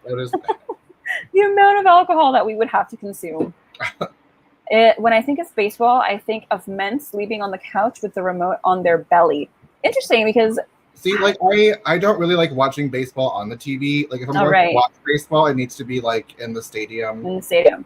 Watching men in these pants like near me. Yes. And also I think that the sense of community, because you see other people hollering and enjoying the game. Yeah, and they're like usually so like friendly. Like the random really? people sit next to you, they're like, "Oh, you're here for the Astros too," because like they see you like in an orange shirt. Yeah. And they're like, "Where are you from?" And like so it gets to this whole ass conversation of how like you literally passed their car on the way when you stopped at Buc-ee's, and like now you're both here, and so yeah, that could be like Texas culture, maybe, I don't know. No, I think it happens. Usually it's with like white people that happens. I think it's normal, like in terms of like that sense of community is okay. broader with sports if you're rooting for the same team. It's just, because if you're not rooting for the same team, then you are seen as the enemy. And I feel like it's so toxic to see those dynamics between people who are rooting for different teams. It's so sad. So stupid. All right. You wear bright, bold colors. I don't. My favorite color is black. But if I have to wear bright, bold colors, I will. But it's not like in my regular wardrobe choices. Rotation. That's the word I was looking for. I don't know how to I don't know how to take this. Because you do wear them. I mean, I wear like all colors. I don't know. I'm not like set to one type of color. But like, what is your favorite color? My favorite color is green and like navy and like maroon. Maroon? I love maroon. Maroon is like in my top 3. Really? Yeah, no, I love maroon. I think you're the first person I've ever heard say that. It's so weird. It's a good color. Maroon is my favorite color. That's interesting. Color. It is a great color, though. And I feel like, color theory or color blocking theory, if you have this skin tone, then these are the colors that you should wear because they accentuate you or they make you look better. I believe in those things, but also just wear whatever you want to wear. Yeah. Fashion is psychological. Like if you feel good in what you're wearing, then you're gonna own it. Correct. Johnny has taste in color. I'm about to take a drink for being tasteless. And like when I worked retail, I wore like a lot of blue. I also worked retail. Yeah, it was so much fun. For like, I loved it. It was so much fun. Can you say the brands that you worked for? Sure, I worked for Banana Republic. Oh, really? Oh, you're classy. I was. You're expensive. Very expensive. I worked for a brand called Valija Gitana. I don't know if it's in. I don't know what that means. Yeah, well, it's mostly like what people would consider hippie clothing. Oh, okay. Like Anthropology? Even more so. Oh, like, I love even this. more so. I love this. And I'm going to need the links after this. Yes. But the thing is, though, a lot of tourists and also just people here would like ask me if I was Indian because when I wear the clothing, because you work for a specific store, you have to wear the clothing from the store. I would wear the clothes and I would not look Latina. And people would be like, "Oh, are you Indian?" And I would sometimes lie and say I was. Oh, I love which that. Is a terrible thing to do, and I apologize. I apologize. That is wrong. Story for this character. I'm like, well, if it's gonna help me sell, I will do it because I'm a capitalist. Did that help you sell? Did that really help you sell clothes? It did. Well, mostly jewelry because I was like, buy the jewelry. Yeah, I'm like, oh, this color is so special to me personally, like on a personal level, and they would buy it, and I'm like, oh, because I was 18 years old when I worked at that store, and some people would be like, "Are you the owner of the store?" And I was like, "No, but what if I was?" Right. Hair and pants. Can you imagine? Ooh, hair and pants. I don't think I could pull off hair and pants, but like I respect that. That requires such dedication. I don't know if I could also. I fear the people who have like the confidence to just boldly wear hair and pants because they're always hot. Those are always hot people. And clearly, I am not one of. Well, you answered that yourself, so. Yes, I mean I'm nothing if not self-aware. So. All right, next stereotype: you can't clean your home without blasting music. Oh my God, I hate this. Okay. I actually can clean without music, so. I think like if I wanted to, I could. The one I can't do without music is cook. Oh, really? I have to have music on when I'm cooking. That's interesting. Yes, I have to have music on when I'm cooking. Is it usually the same type of music, like that only gets you in the mood, that specific song or that specific artist? Not necessarily. I mean, a lot of times it is Selena, and then I also have like a playlist of like Spanish music that I'll listen to, but it varies. Just whatever I'm feeling. That's what audiobooks are for. Interesting. I wish I could listen to audiobooks. I don't have the range for that. I've listened to them. I actually finished my first audiobook a couple of months ago. I'm in the middle of one. Why would you not listen to music while cleaning or cooking? Exactly. What do you do? Not listen to anything? The thing is, though, I get easily distracted when I'm listening to music, and I focus more on like singing or dancing. I'm not a good dancer, but I feel like I would just like vibe with the music more, and I would lose all of my attention. I'm always listening to an audiobook or podcast. That's a good podcast. Yeah. Podcasts are good. It says, what's the point of doing dishes without music? Well, I will answer this. In my case, I live at home, meaning I live with my parents. So my mother has this thing where she just like does her own, like every family member cleans their own dish or whatever it is that they're consuming. It's only that person. So I only do my dishes. No one else's. So it's a very quick cleanup. That was a good stereotype. I know, right? Like, how do you open a bottle of Fabuloso if you don't have like Gloria Estefan? Any Gloria Gloria Trevi, like wow, Gloria Trevi background. I haven't heard a Gloria Trevi song in years. It's because you don't hang out with gay Mexicans. I mean, I do. One of my best friends is gay, but he a gay loves... Mexican. No, I don't have like close to me, like live, like I can go to their home. Yeah. Gay Mexicans, I need to change that. I need to live in the States. Yeah, one of my best friends like loves Gloria Trevi. Oh, really? Yeah. I mean, I think she's quite iconic. Oh yeah, for sure. Here as well. Like I think she's done several concerts in Puerto Rico. Or like at least in the last 10 years, she's been here. And also Anita Nazario, I don't know if you've heard of her. She's huge here. She's huge here. And like Alejandra Guzman, yeah. Yes, oh, I love her. Also huge. She has that like this like low raspy-ish voice that just I'm such a fan of. She's like a rocker queen. She is, but like also like pop princess in a rocker queen costume. Didn't she do something with like Paulina Rubio at some point? I know she did a whole album with Gloria, and they went on tour together. Oh, okay. Yeah, that's okay. Yeah, that's where I heard her. I was like, I know that they did something. By the way, Paulina Rubio. One song like where they set a man's car on fire together in the music video. As and, like, one should. I was obsessed. Oh, look at this. Didn't Gloria Trevi have a scandal? Oh, probably. We're gonna just say yes. We don't really know. What Latina pop star hasn't had a scandal? That's true, though. That's very true. That's part of the deal. I think J-Lo, for example, a lot of people think immediately when they think of Puerto Rico and their artists, they think of J-Lo and Mark Anthony, even though they are very much diaspora. And they are Puerto Rican because they identify as... She literally has a song as Jenny from the Bronx. Like, yeah. It's Jenny from the Block. Whatever. I'm drunk. Jenny from the Bronx, the remix. Let's get loud. Oh, I love that song, actually, which is interesting because it's like, next stereotype. You can dance salsa. That's not even Latina. Like, but a lot of, like, when you go to quinceañeros or, like, parties in general, people will want you to dance. Like they'll ask you. Just like specifically like salsa, like isn't that like Spanish? Like that's not even like. But a lot of people love salsa, specifically like older generation. No, I just found it amusing. Like I'm expecting the next stereotype to be like I love Rosalia. Like. Okay, so that's actually a sensitive subject.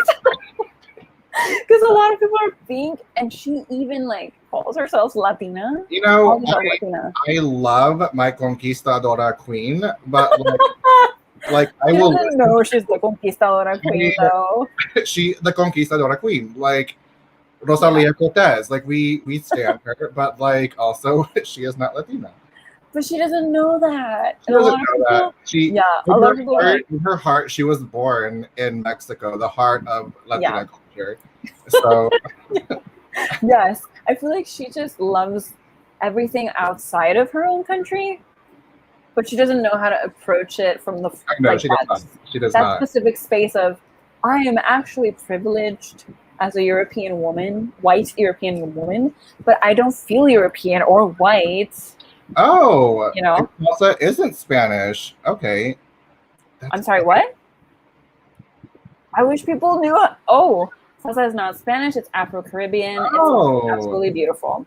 I mean, I feel like so many people, specifically in my country, love this music, even though when we go back to like the origins of it in terms of the songwriting, there's a lot of sexism and a lot of consent issues. That's in all music, Amparo. That's in all Correct. Music.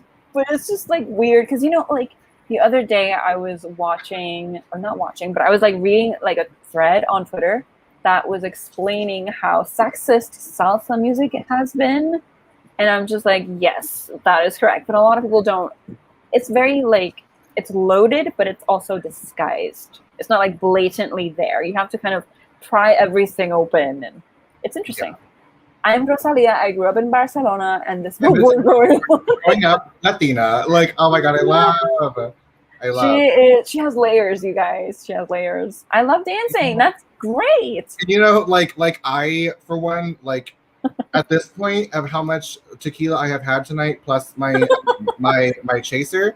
Like, if a cumbia came on, I would be on that dance floor immediately. Like, I live for a good cumbia when I am drunk. Like, well, my issue is that, like, I will dance, but I will dance horribly. Like, I'm not a good dancer. That's why I get drunk before I dance. Like, I don't like to dance if I'm sober, but if I'm drunk, like, I'll do whatever I want. I'm actually quite the opposite. Like, if I'm not drunk, I will dance happily and freely and just terribly. Oh, no, but if I'm drunk, I'm literally just the most boring drunk because I'm half asleep or completely asleep. That sounds so boring. Oh my god. I went to like a party when I was in law school, the dark ages of my life. I was at a party with all of my fellow law school classmates, and I was so incredibly drunk that I puked outside of the building, and everyone was like, oh wow, you're so not the person we want to hang out with. And that's when I decided to leave law school. Because of you puking? Yes. I mean, I can swing dance. You can swing dance? See, that's a talent not everyone can say. That's very difficult to master. Have. I can't do that. They can do. I certainly cannot swing dance. Like, no. If I attempted that, I would probably dislocate my shoulders. Because there's a lot of like... Or my hips. There's a lot of like this going on, and no. That's not who we are as people. No.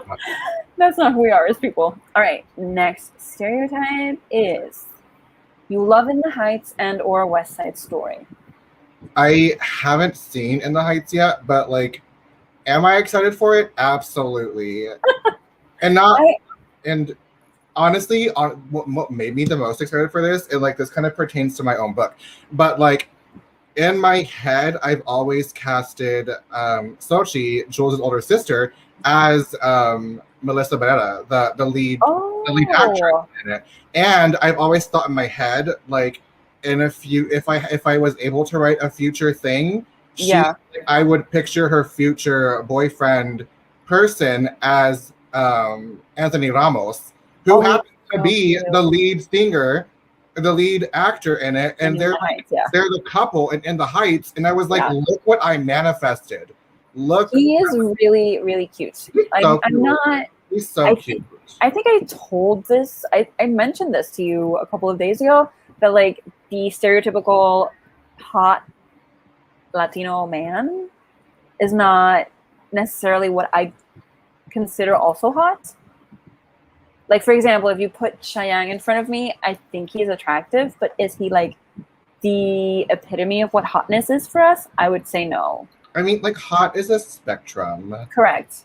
And like, I feel like, but there's like a stereotype. Very much falls into that. But I feel like he is attractive. He is. He's so attractive. Something about him just seems so like pure. Approachable. Yeah, approachable. Yeah, like he seems so friendly. And so I was like, if I ever had to like fan cast a boyfriend for Sochi, it would be Anthony Daniels. Like that's who that character would look like.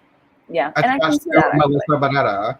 And so, like, seeing them two together, I was like, look what I did. That was not Lin-Manuel Miranda. That was me. That was Jonny manifesting. We owe everything to Jonny. And I feel like that's something that, I mean, that's another conversation. Lin-Manuel Miranda is another conversation because a lot of people... Because he not only is problematic to Puerto Rican and Latina culture, but also American society. And so, like, he should be held accountable one day. And like, and personally speaking, I think he sings like he's a mouse. And so, like, you know. Yeah, I actually do not love Cheyenne in the sense that, like, oh, I stan him or whatever. I think he's a great artist and he's a cool person. But he is so important to us here in Puerto Rico. Like, literally every like person will be like, Cheyenne this, Cheyenne that. And I'm like, am I not Puerto Rican? I don't know any song.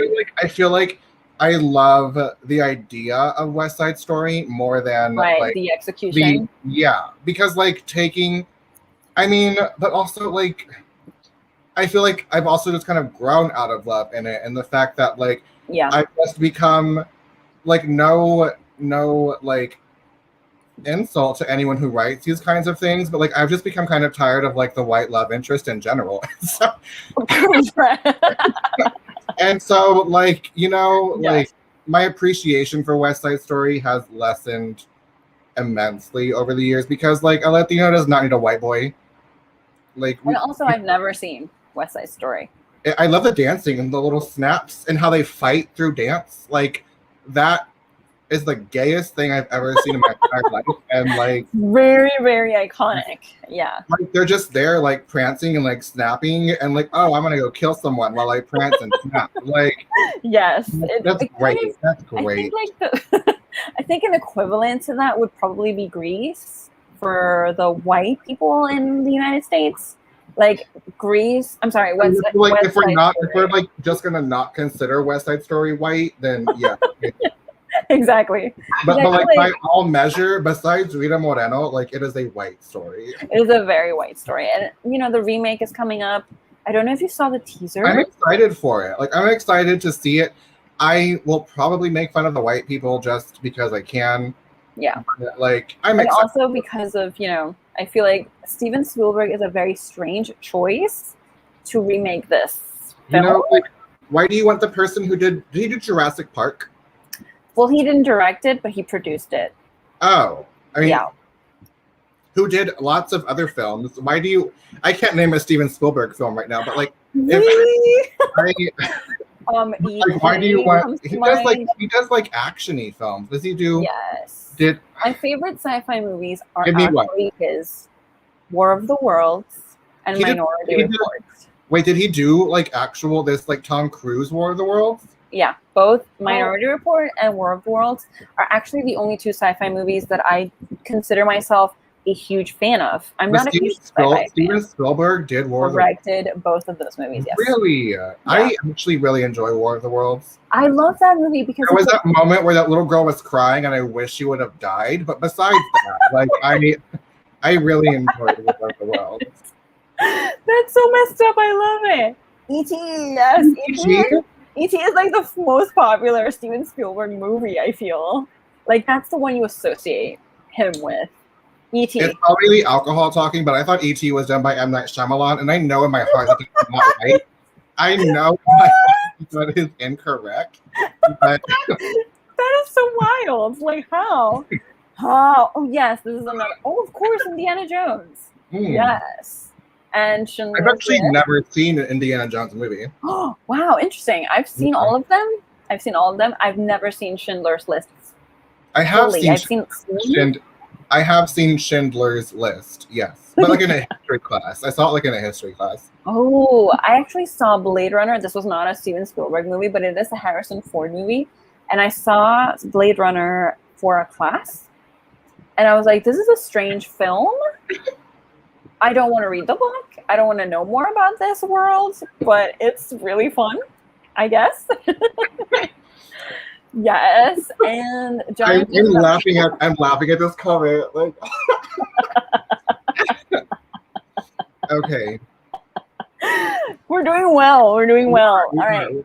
This is gonna be the stereotype that you are the most aggressive over because you love Selena. I mean, I love her as well. I do. I love her with my entire heart. Did you actually finish? Because I know you said that you hadn't finished the series. Not the series, no. I refuse to watch those final episodes. Literally, I mean, there's a lot of stuff that series does wrong, but like we won't acknowledge that right now. But like the point I'm trying to get is that when like literally even in the first season when they first show Yolanda, the anger that just permeated and like marinated throughout my entire body was just like, this isn't going to be healthy for me. But I still watched the second season. I still did, and it was. I thought the second season was better. But I have not watched the last 2 episodes because I know what happens, and I refuse that. I pretend it's not real. You know, Selena. Listen, a lot of people, sadly, people who should not be acknowledged. We don't know these people. We're not friends with them. You know, speaking of Bitty Bitty Bom Bom, I learned from the series. I had no idea that like Bitty Bitty Bom Bom was like that. Those are like supposed to represent like the sound of like your heart whenever like you see someone you're in love with. Oh, interesting. I mean, I figured it was some sort of onomatopoeic thing. Yeah, I had no idea what it was. I just sing it. Like I don't try to understand, but like I was like, oh, that's cute. I love that. I love this question because it's like, is anyone ever going to talk about how the Quintanilla family insists on re-traumatizing us for the rest of time? I feel like... But we have to acknowledge the fact that the Quintanilla family wants ownership over re-traumatizing us for the rest of time. Because it is known that Chris Perez actually wanted to do the series himself. Yes. And so he wanted to re-traumatize us. But her family he was also said, no, we're the ones who get to re-traumatize you. Yeah, so I feel like I think there's a lot of people who want to re-traumatize us over Selena, and like we continue to eat it up because like it's Selena. Like we miss her.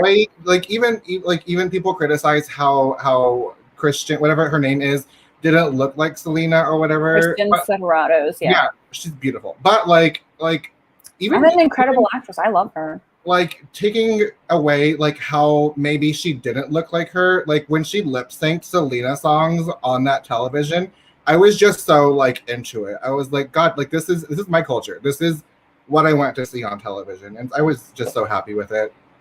I feel like she is. I mean, I know her a lot more from The Walking Dead. Christian. What the fuck? Oh, I meant Selena. No, like how would you? I thought you meant Selena. How do you insert Selena into The Walking Dead? I don't do zombies, Amparo. I don't. I love zombies. I don't get zombies, so I don't partake in that. I don't get it. I love them. I know a lot of people have given up on The Walking Dead as a show because it has dragged. It does feel like it's dragged. But I love Christian on that show. She's not on the show as much as I would like her to be, but I definitely. She's so pretty. She's stunning. She's absolutely stunning. And this is the last stereotype from my personal list. I don't know if anyone has stereotypes. I have one in my head, but I don't know if I can recollect it now, but maybe I'll try. Well, this is actually a contentious one because we did talk about this earlier this week. You listen to reggaeton. I mean, I'm so happy that I don't get to drink. You don't listen to Bad Bunny at all, Amparo? I do listen to Bad Bunny. He's the only reggaeton artist, but he doesn't count as reggaeton. He sounds more like trap, but yeah, he's a trap. Like the fact that he's included in reggaeton artist is very debatable to me. Love it. Live for it. Thank you, Johnny, providing for the event. I like the series, but I don't feel like I learned more about her. Interesting. No, yeah, like I have told literally everyone who has asked me about the series. I feel like it should have been publicized as like the Quintanillas, because especially in the first season, it was very much like the Abraham and Amy Quintanilla show. Like, and even in the second season, it's very much tied to like the dad and like Suzette and the brother. Like she seems very much side character to it, but again, like if you have someone lip syncing on television to Selena songs, I won't eat that shit up.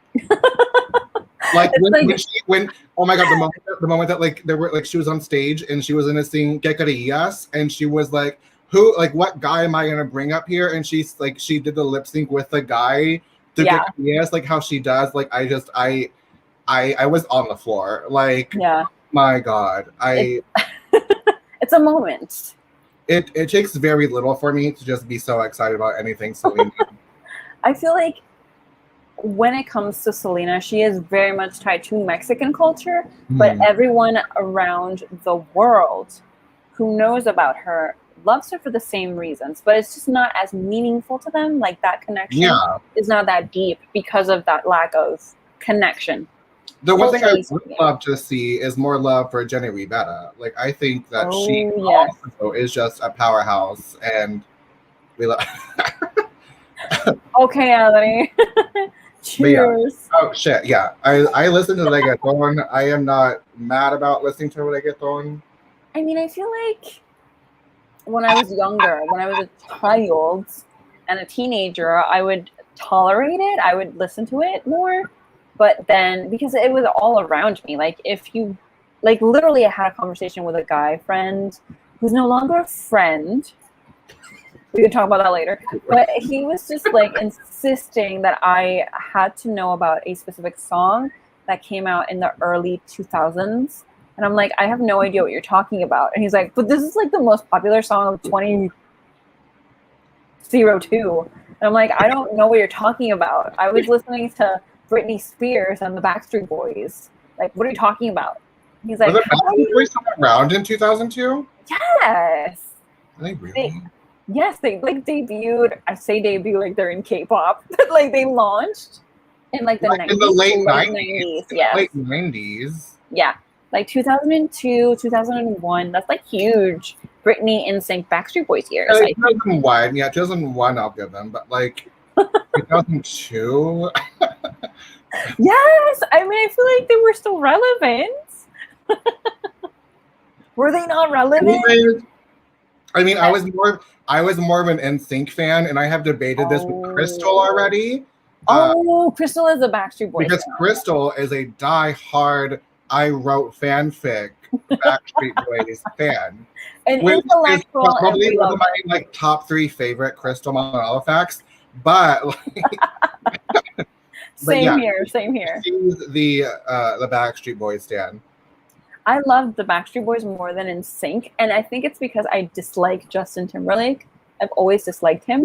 Like, if it was today, like, yeah, I don't claim like to like NSYNC. We don't claim Justin Timberlake. I liked NSYNC, like past tense. Past tense.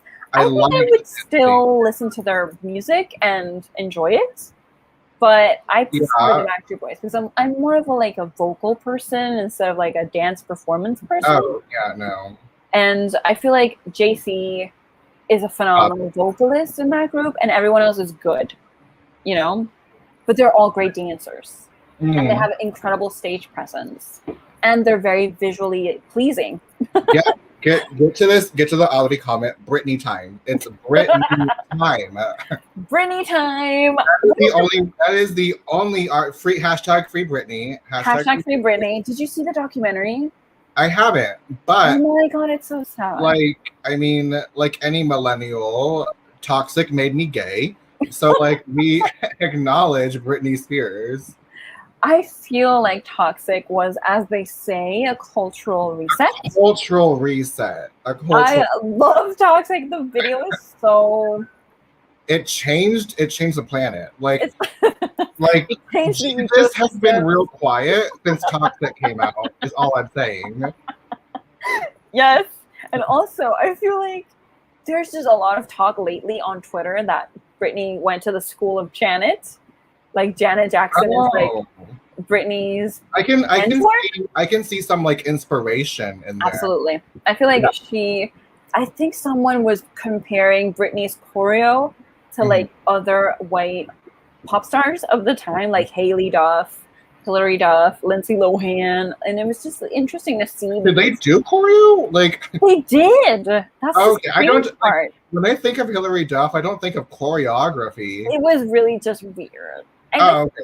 I cannot even tell you. I cannot give you the title of a Hailey Duff song right now. And see, I feel like this is like the reason why some people were NSYNC fans is because of Lance. Because of Lance. Because we just connected with him in some way, and it wasn't because we also wanted to go into space. Right. I love Lance. I feel like once he came out, and I love that he said that he came out for the first time to his co-star. No, he came out to Britney. Really? Britney. Really? The first person he told that he was that makes perfect it was to her. That makes so much sense, and I would have loved to come out to Britney Spears first. That would have been great. Like that would have been great. Like that's a dream. That's a dream. That's a great person to trust. Absolutely. Yeah. They compared her choreo to Janet even during the time it was happening. I think that she is obviously a better dancer than she is a vocalist, but it's more than just like dancing. But she puts out the songs. She puts out those songs and she dances to it, and we aren't mad about it. Like, I mean, I don't know how you feel about the Jonas Brothers specifically. I'm mentioning that. I have no feelings for them. No. I mentioned them because Max Martin produced and wrote a lot of the Britney songs, and he produced and wrote Cake by the Ocean for Joe Jonas and his band DNC. That's a far fall. I know, but I feel like it was interesting because I know Max Martin also wrote oh my god, I Want It That Way by the Backstreet Boys. Oh. And that was a mistranslation. Like the song sometimes gets into these weird parallels that people were always questioning. What's the song actually mean? And then when Cake by the Ocean came out, Joe Jonas explained that the title of the song was like, I think it was him, Max Martin, because I believe he's Swedish, and he was mistranslating Sex on the Beach to Cake on the Ocean. To Cake on the Ocean, Cake by the Ocean. And he was like, and it's all coming full circle because we are talking about just how language and culture informs everything that we write. That's how you tie it all together? Of course! I have to. How you tie it all oh my god. I'm an intellectual. But I feel like it's just like, that was such a strange thing to connect. Like, Cake by the Ocean, Sex on the Beach. Okay. I Want That Way is like one of my favorite Backstreet Boys songs. It's good. And it says they've had her sing in a vocal range higher than her natural tone. I agree. I don't think that she was made to blast those high notes like Christina Aguilera style. I mean, what a reach! What are you talking about? That was not a reach. Like I don't like ask to listen to Christina Aguilera. Really? Ever. I love her voice actually. Her songs are strange, but I love her. That's kind of dating you, but we won't get into that. Yes. Okay. I've already read this comment. Yes, I'm just reading comments. So that was all of my personal stereotypes on my list. But yes, back to the reggaeton, because I think we kind of like. I drank for that one. Yeah. It's like, I don't listen to anything other than Bad Bunny. And I feel like it's because his music, to me, does represent parts of Puerto Rican culture that are not inherently sexist. I mean, I think he's perfect. He's absolutely perfect. We can say it here. He's perfect. He's absolutely perfect. And we stan, as they say. Like, I feel like he's just not tied to a singular genre even. Like, in any of his albums, there's just like this, like, he's everywhere. And he does all of them so well. And I love that he's very open about things that other reggaetoneros are not. And he's not afraid of being himself and being seen for who he really is. And I feel like a lot of that, you know, I mean, you were mentioning Carol G the other day. I love. I love Carol G. Oh my God, why? You will have to pry ocean from my like hot hellish hands. Like, oh my God. I mean, I think, didn't she have like a collaboration with Nicki Minaj? Yeah, Tusa. It was the bop of 2019. Oh my God. Oh my God. I feel like a lot of people were quoting that song at me. And I'm like, what are you doing? You could not find a single queer who did not know Tusa. Like, that is interesting because it definitely felt like a lot of people were singing that song, even though they didn't necessarily relate to the song. Well, yeah, for sure. But like the moment it came on in a gay club, like you heard just echoes throughout the entire place. It's like, our queen has arrived. So it's so good. Oh my God. Interesting, because I don't think I've ever heard it outside of the music video. I mean, if it comes on the radio station, I just changed it.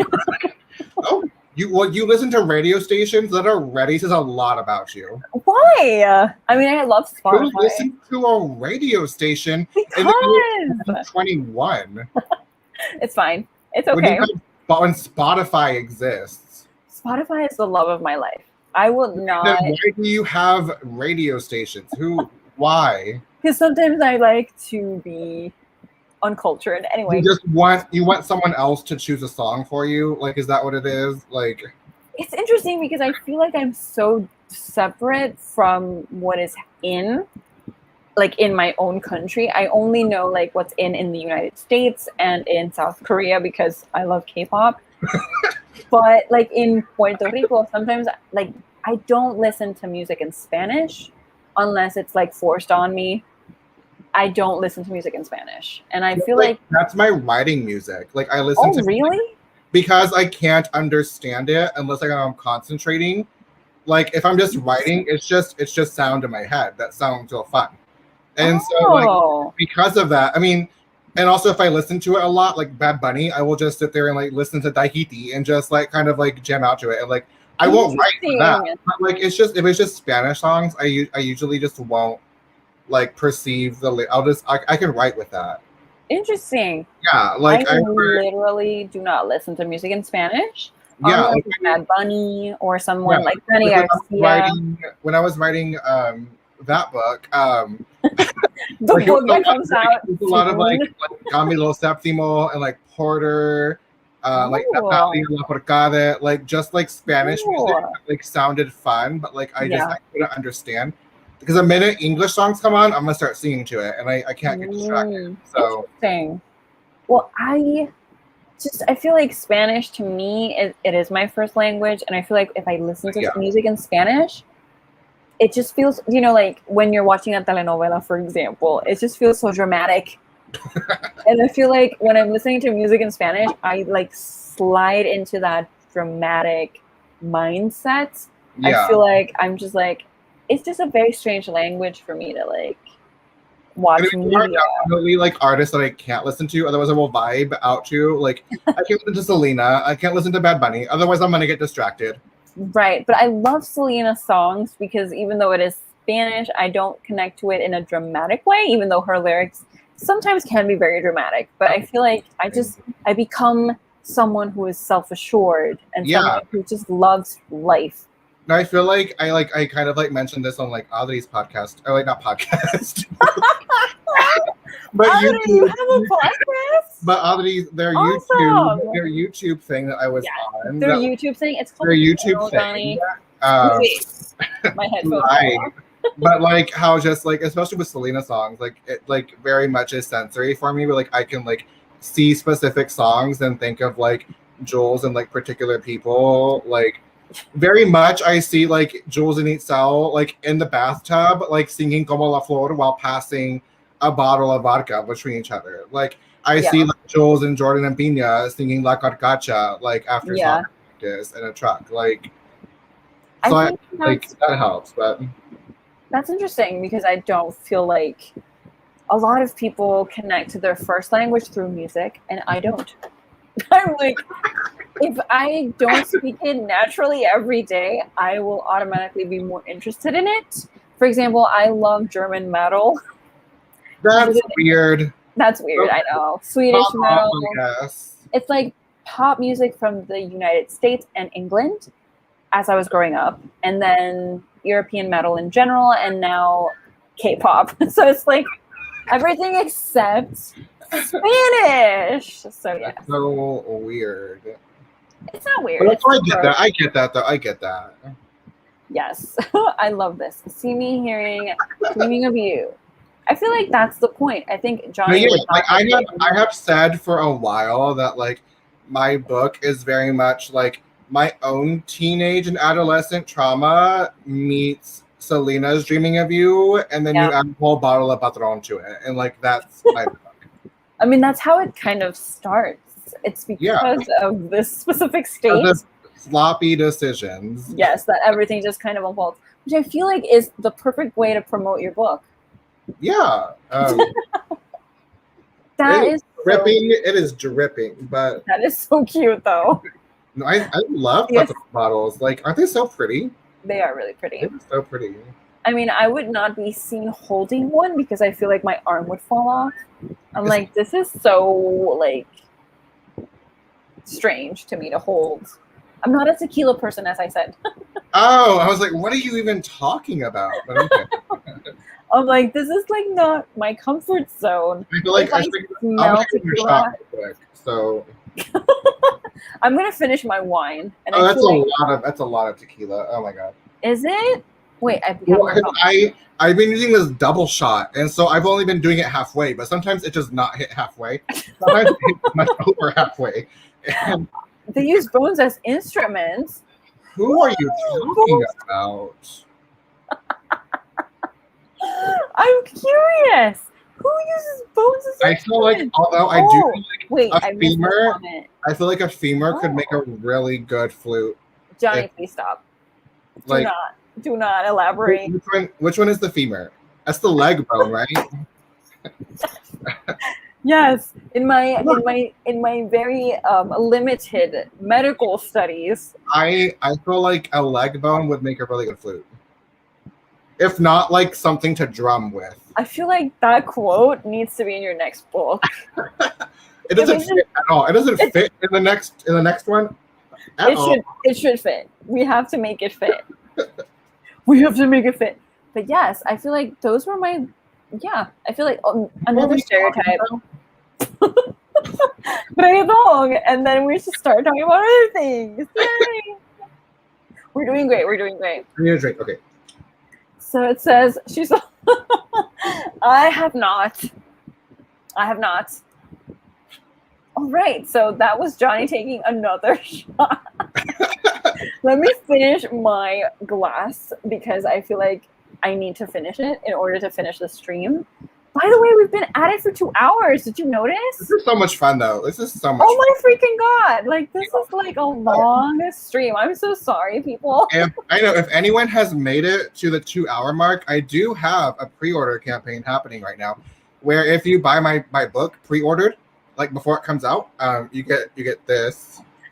That character art was absolutely funny. You get this. And you get this, which will have my name on it, and it is a sticker. An autograph, yes. You can put on my book, or you can put wherever you want. I can't police that.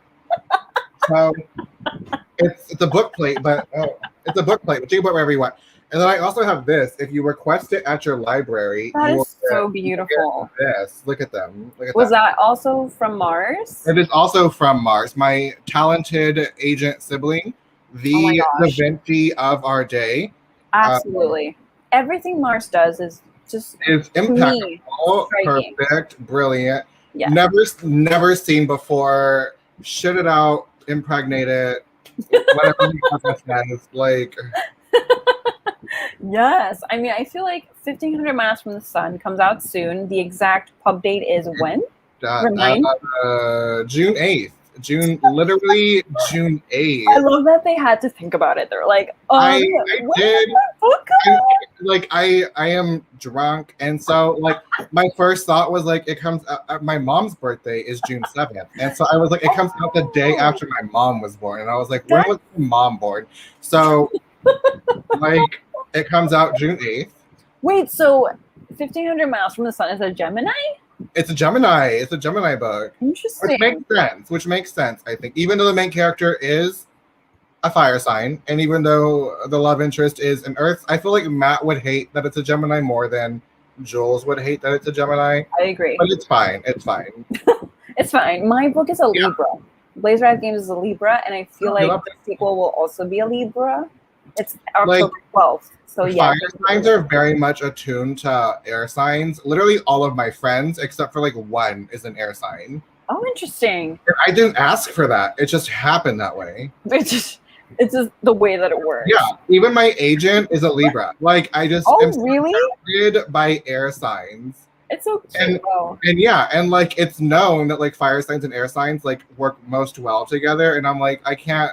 How do you explain astrology if I have to be surrounded by Libras and Aquariuses? Like if I have to be surrounded by them, how do you explain that? Like honestly, like I feel like that's so strange because I'm a Capricorn, but my best friends are like earth signs, water signs. So see, it's really like earth and water, like But also one of my best friends is an Aquarius.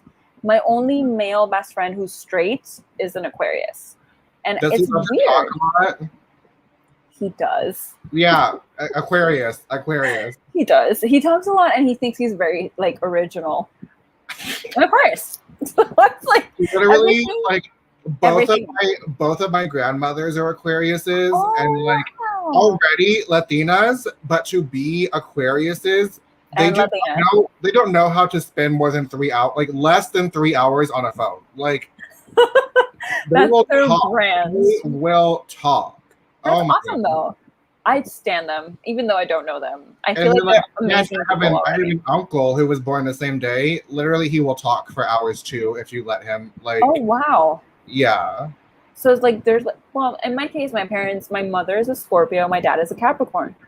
Oh. So it's just like apparently that's like a match that is often considered like a passionate match, or like Scorpios. Yeah. Like if they aren't trying to kill you, like they're probably trying to be passionate. My most recent love interest was a Scorpio. So I feel look at that. So speaking like of this comment, this very which one? This species representation.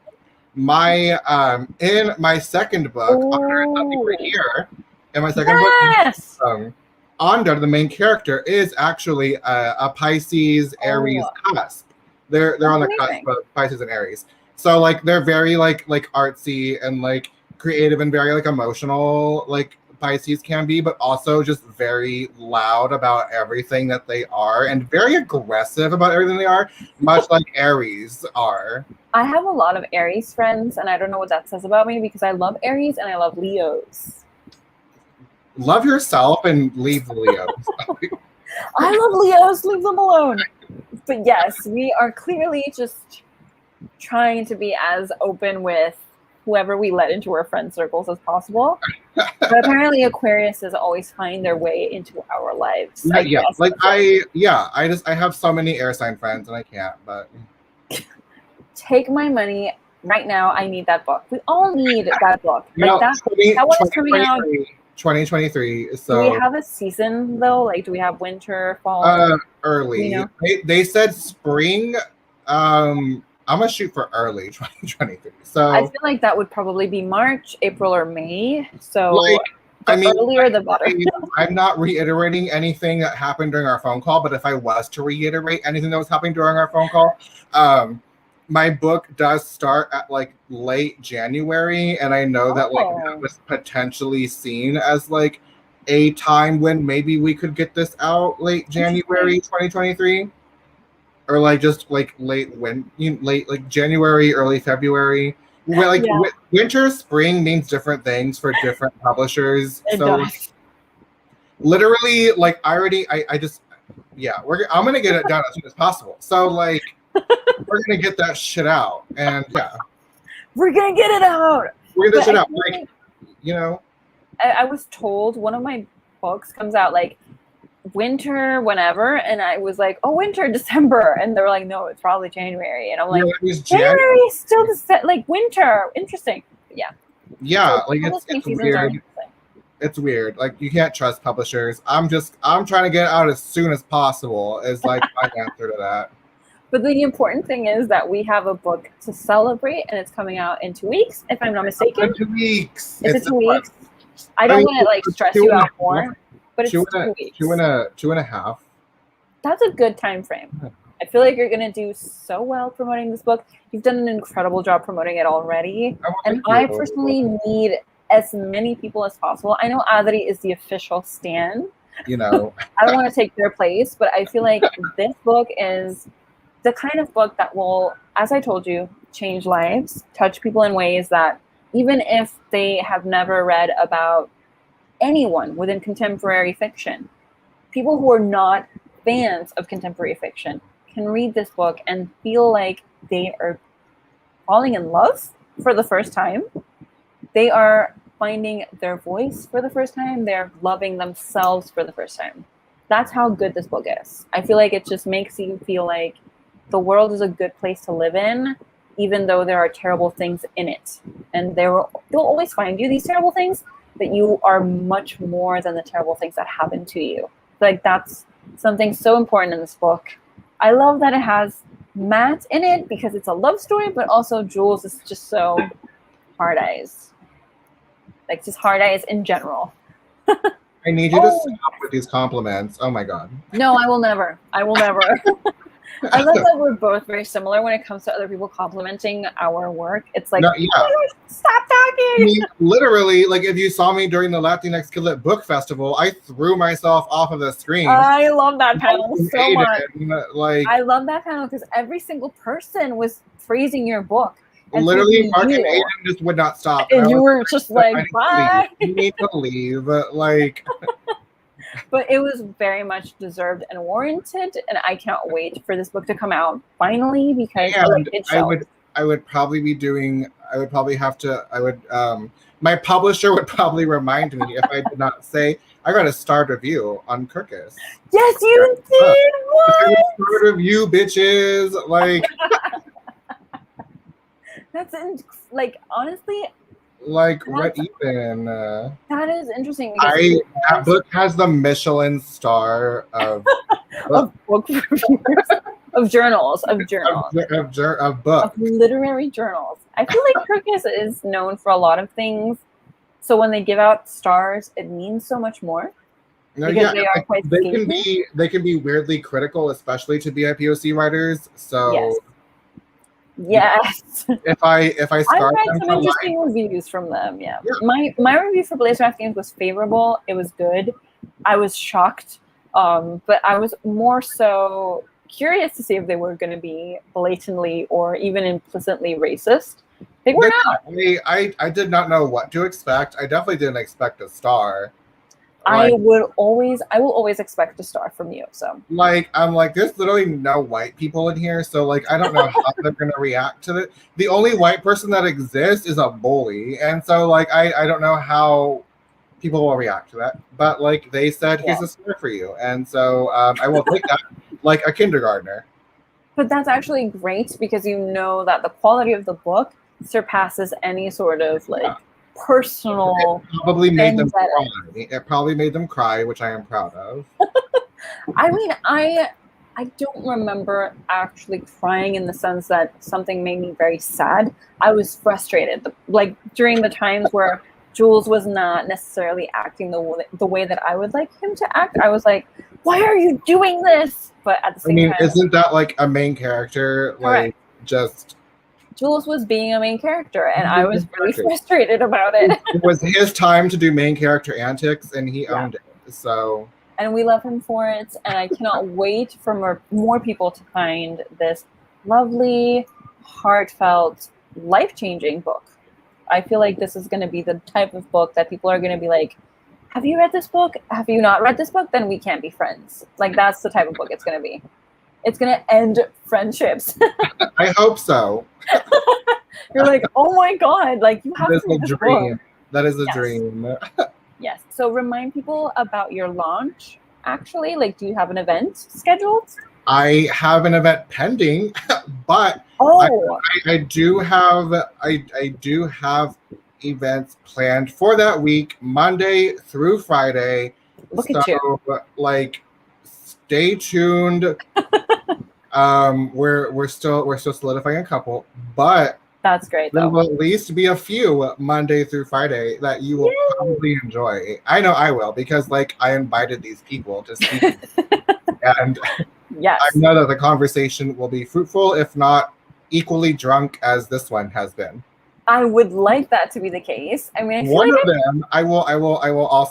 them is a pre-launch pregame happening Monday for my book launches, because I am determined to be drunk by midnight. So that's a great, like, I have some author friends who are going to help me. I do, like, and you know, so we're gonna that's gonna be the start, and then Tuesday will be something else. We don't know what that is yet for sure, but Tuesday will be something else. But Wednesday and Thursday will be really cute. Wednesday and Thursday will be really cute, and then Friday might be really cute too. I mean, I think I will be. I don't want to be that person who's like following you around, but I will be that person who will be following you around. So I cannot wait to celebrate this book with you. I mean, I've been annoying you via DMs for a while, and just shout out if you haven't seen it yet, which I think you have seen it. The 1500 Feelings event with Adri and also Aiden Thomas. Shout out to Aiden. That live stream was beautiful. It was awesome. It was hilarious as well. So if you haven't seen it, go to Adri's channel at Perpetual Pages and enjoy it for yourself. It was so much fun. I looked like I was living in a cave. The lighting was literally queerphobic, but like besides that, it was so much fun. Like, I enjoyed it. Like, I felt you got some, you know, I may or may not be co-writing a book. And if you if you not read it, if you watch it, you might know what that means. But how does one read a live stream? Interesting. But yes, you can read the subtitles. So there's that. Yes, Adri worked really hard on the captions. Adri worked very hard on the subtitles. You should read them as you want. You should read the titles or not the titles. Feel obligated to read the subtitles. You can tell that this is like going somewhere at this point. Like, we're both just like going unhinged. I'm opening the bottle of tequila again. So like this is great though. Like, thank you so much to everyone who's supported Jonny, because this book needs to be in everyone's bookshelves, or if you don't have access, yes, like bookstores, libraries, borrow a copy from a friend. I will be your friend if you wish. Steal that copy from your friend. Make them buy another one. Make them buy another copy. Yes, in this house, we encourage theft. Absolutely. I mean, like, I have a stolen copy of Song of Achilles in my bookshelf. I haven't read that yet. That same friend stole my copy of The Hate You Give. So, like, it's equal stealing here. The Hate You Give, wow. I bought a new copy. I bought a new copy of The Hate You Give. So, like, she can keep it now. And I will keep her copy of The Song of Achilles. So, like, who's the winner here? Me. I have 2 books to her 1. So, anyway. 1,500 miles from the sun, June 8th. Yeah, and any way that you want. It comes in hardcover. It comes in hardcover. It comes in paperback. It comes in ebook. It comes in audiobook. Like, any way that you consume literature, it comes in. I love how Jonny's just going for it, like, just promo. Because who like, if anything, the audience is greatest 2.5 hours in. Like, I'm reaching the most amount of people right now.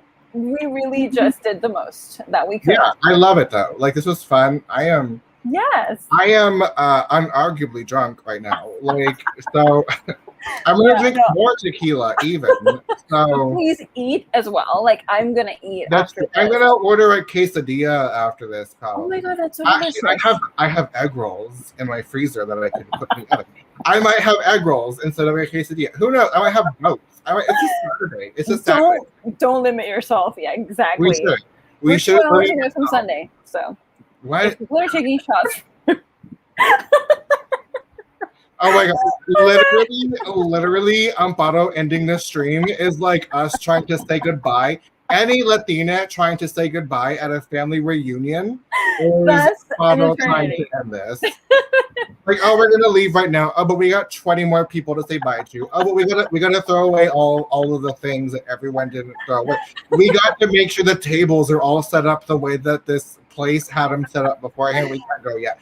Like, yes, it's very that. It's this is the Latina experience, and we should drink. We promised and we delivered. I hope. I think so too. We delivered better than UPS did, I think. Oh my gosh, that was interesting. I've never heard that before. Well, also, this is empty, by the way. There's still a whole, not a whole, but there's still an like almost entire bottle waiting for me. So, okay, well, after we end this, we're gonna keep drinking. I think. I think we should celebrate. I think we should. I mean, I got there you go. I got lime salt. I got beer salt on my hand. So Jonny is living their best life, and we cannot judge because honestly, that's what we're here for. Thank you so much to everyone who tolerated me personally and celebrated Jonny, because that is what we were here for in the first place. Remember, June 8th, 1,500 miles from the sun.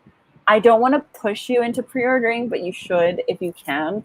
If you're unable to pre-order, please request at your local library. And if you don't have a local library, steal it from your friends. And also, just like look up a major city and get a library card there and then request it.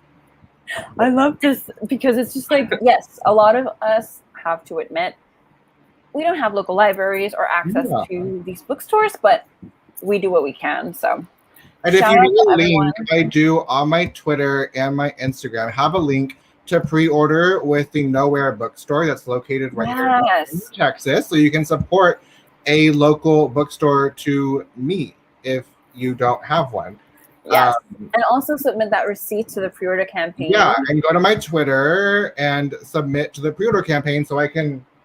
It's too far away from me now, but so I can throw character cards and a signed bookplate designed by Mars, the incredible Mars, and also my friend Tori Jean writes, who designed my bookplate. Oh, awesome! Yeah, so that bookplate is so allow me to throw those at you. Go buy. Go buy. Now. Request, yes. Literally, the paperback is like $9. You're fine. Yes, and if you don't have, but the hardback has clouds, so like it is such a beautiful hardcover. Yes, there's salt on my hand, but hold on. If you like clouds, if you like clouds, look at like clouds. That's such a weird thing to say to someone. If you like clouds, if you're a fan of buy my book. Look at this shit. Like, oh my god. This is gonna be like the promo for this event, like just this clip. I'm like stealing it from my own channel and like tweeting it out. You know, yeah. At the 2:45 mark, I go off. Clouds are important, people. Like they are. Clouds. Clouds produce rain and shade, and also without them, we would not have like gay ass pink. Like, oh my god, that is such a beautiful pink color. Like the shade. Is. I want to like live in this pink, and this is that hand. Okay, and like, oh my god. I am obsessed with that design. It's just so pretty. It says there's a guy on YouTube from like 18 years ago with videos where he claims to shape clouds using his voice. What is the name of this person? I need to know this person's name. Give us links. Oh my god. You know what, Jonny? I'm gonna call it now. We should do this every month. That's fine. Like, get drunk every month. Don't close out. Like, well, we're gonna keep drinking after this, but like, we'll end it here. We'll end it here. Cheers. Cheers, my non-existent wine. Yay! Cheers. Thank you, everyone, for tuning in. I know we went a little bit overboard with the time, so thank you if you've watched everything. Oh, shit. Jonny is officially a mess. I am slowly turning into a mess, so I think I should cut now. That, it's pickle. I was like, why do I taste pickle on my hand? And it's ew. No, it's not bad at all. I don't like pickles. That's well, where I draw the line. That is a personal affront? This is the word I was thinking of. I'll figure it out later. Yes. So while Jonny figures it out, thank you everyone for tuning in. This has been literally a blast. Like, I could not have asked for a better co-host for this month, but specifically just Jonny in general. It's like...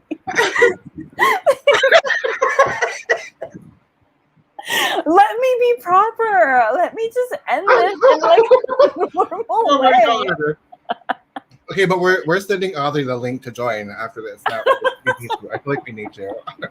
Audrey, you're coming to this. It's literally only 5 o'clock in California. You can come. So yes. So bye, everyone else. Thank you for enduring us. And we will be seeing you at some point, because this is not the last time that you will see us in this state. So thank you. Have a lovely evening, afternoon, morning, whenever it is that you're watching this. And stay awesome. Yeah. And pre-order 1500 Miles from the Sun. Thank you. Bye. That book. Yes. Oh my God. Bye. Oh.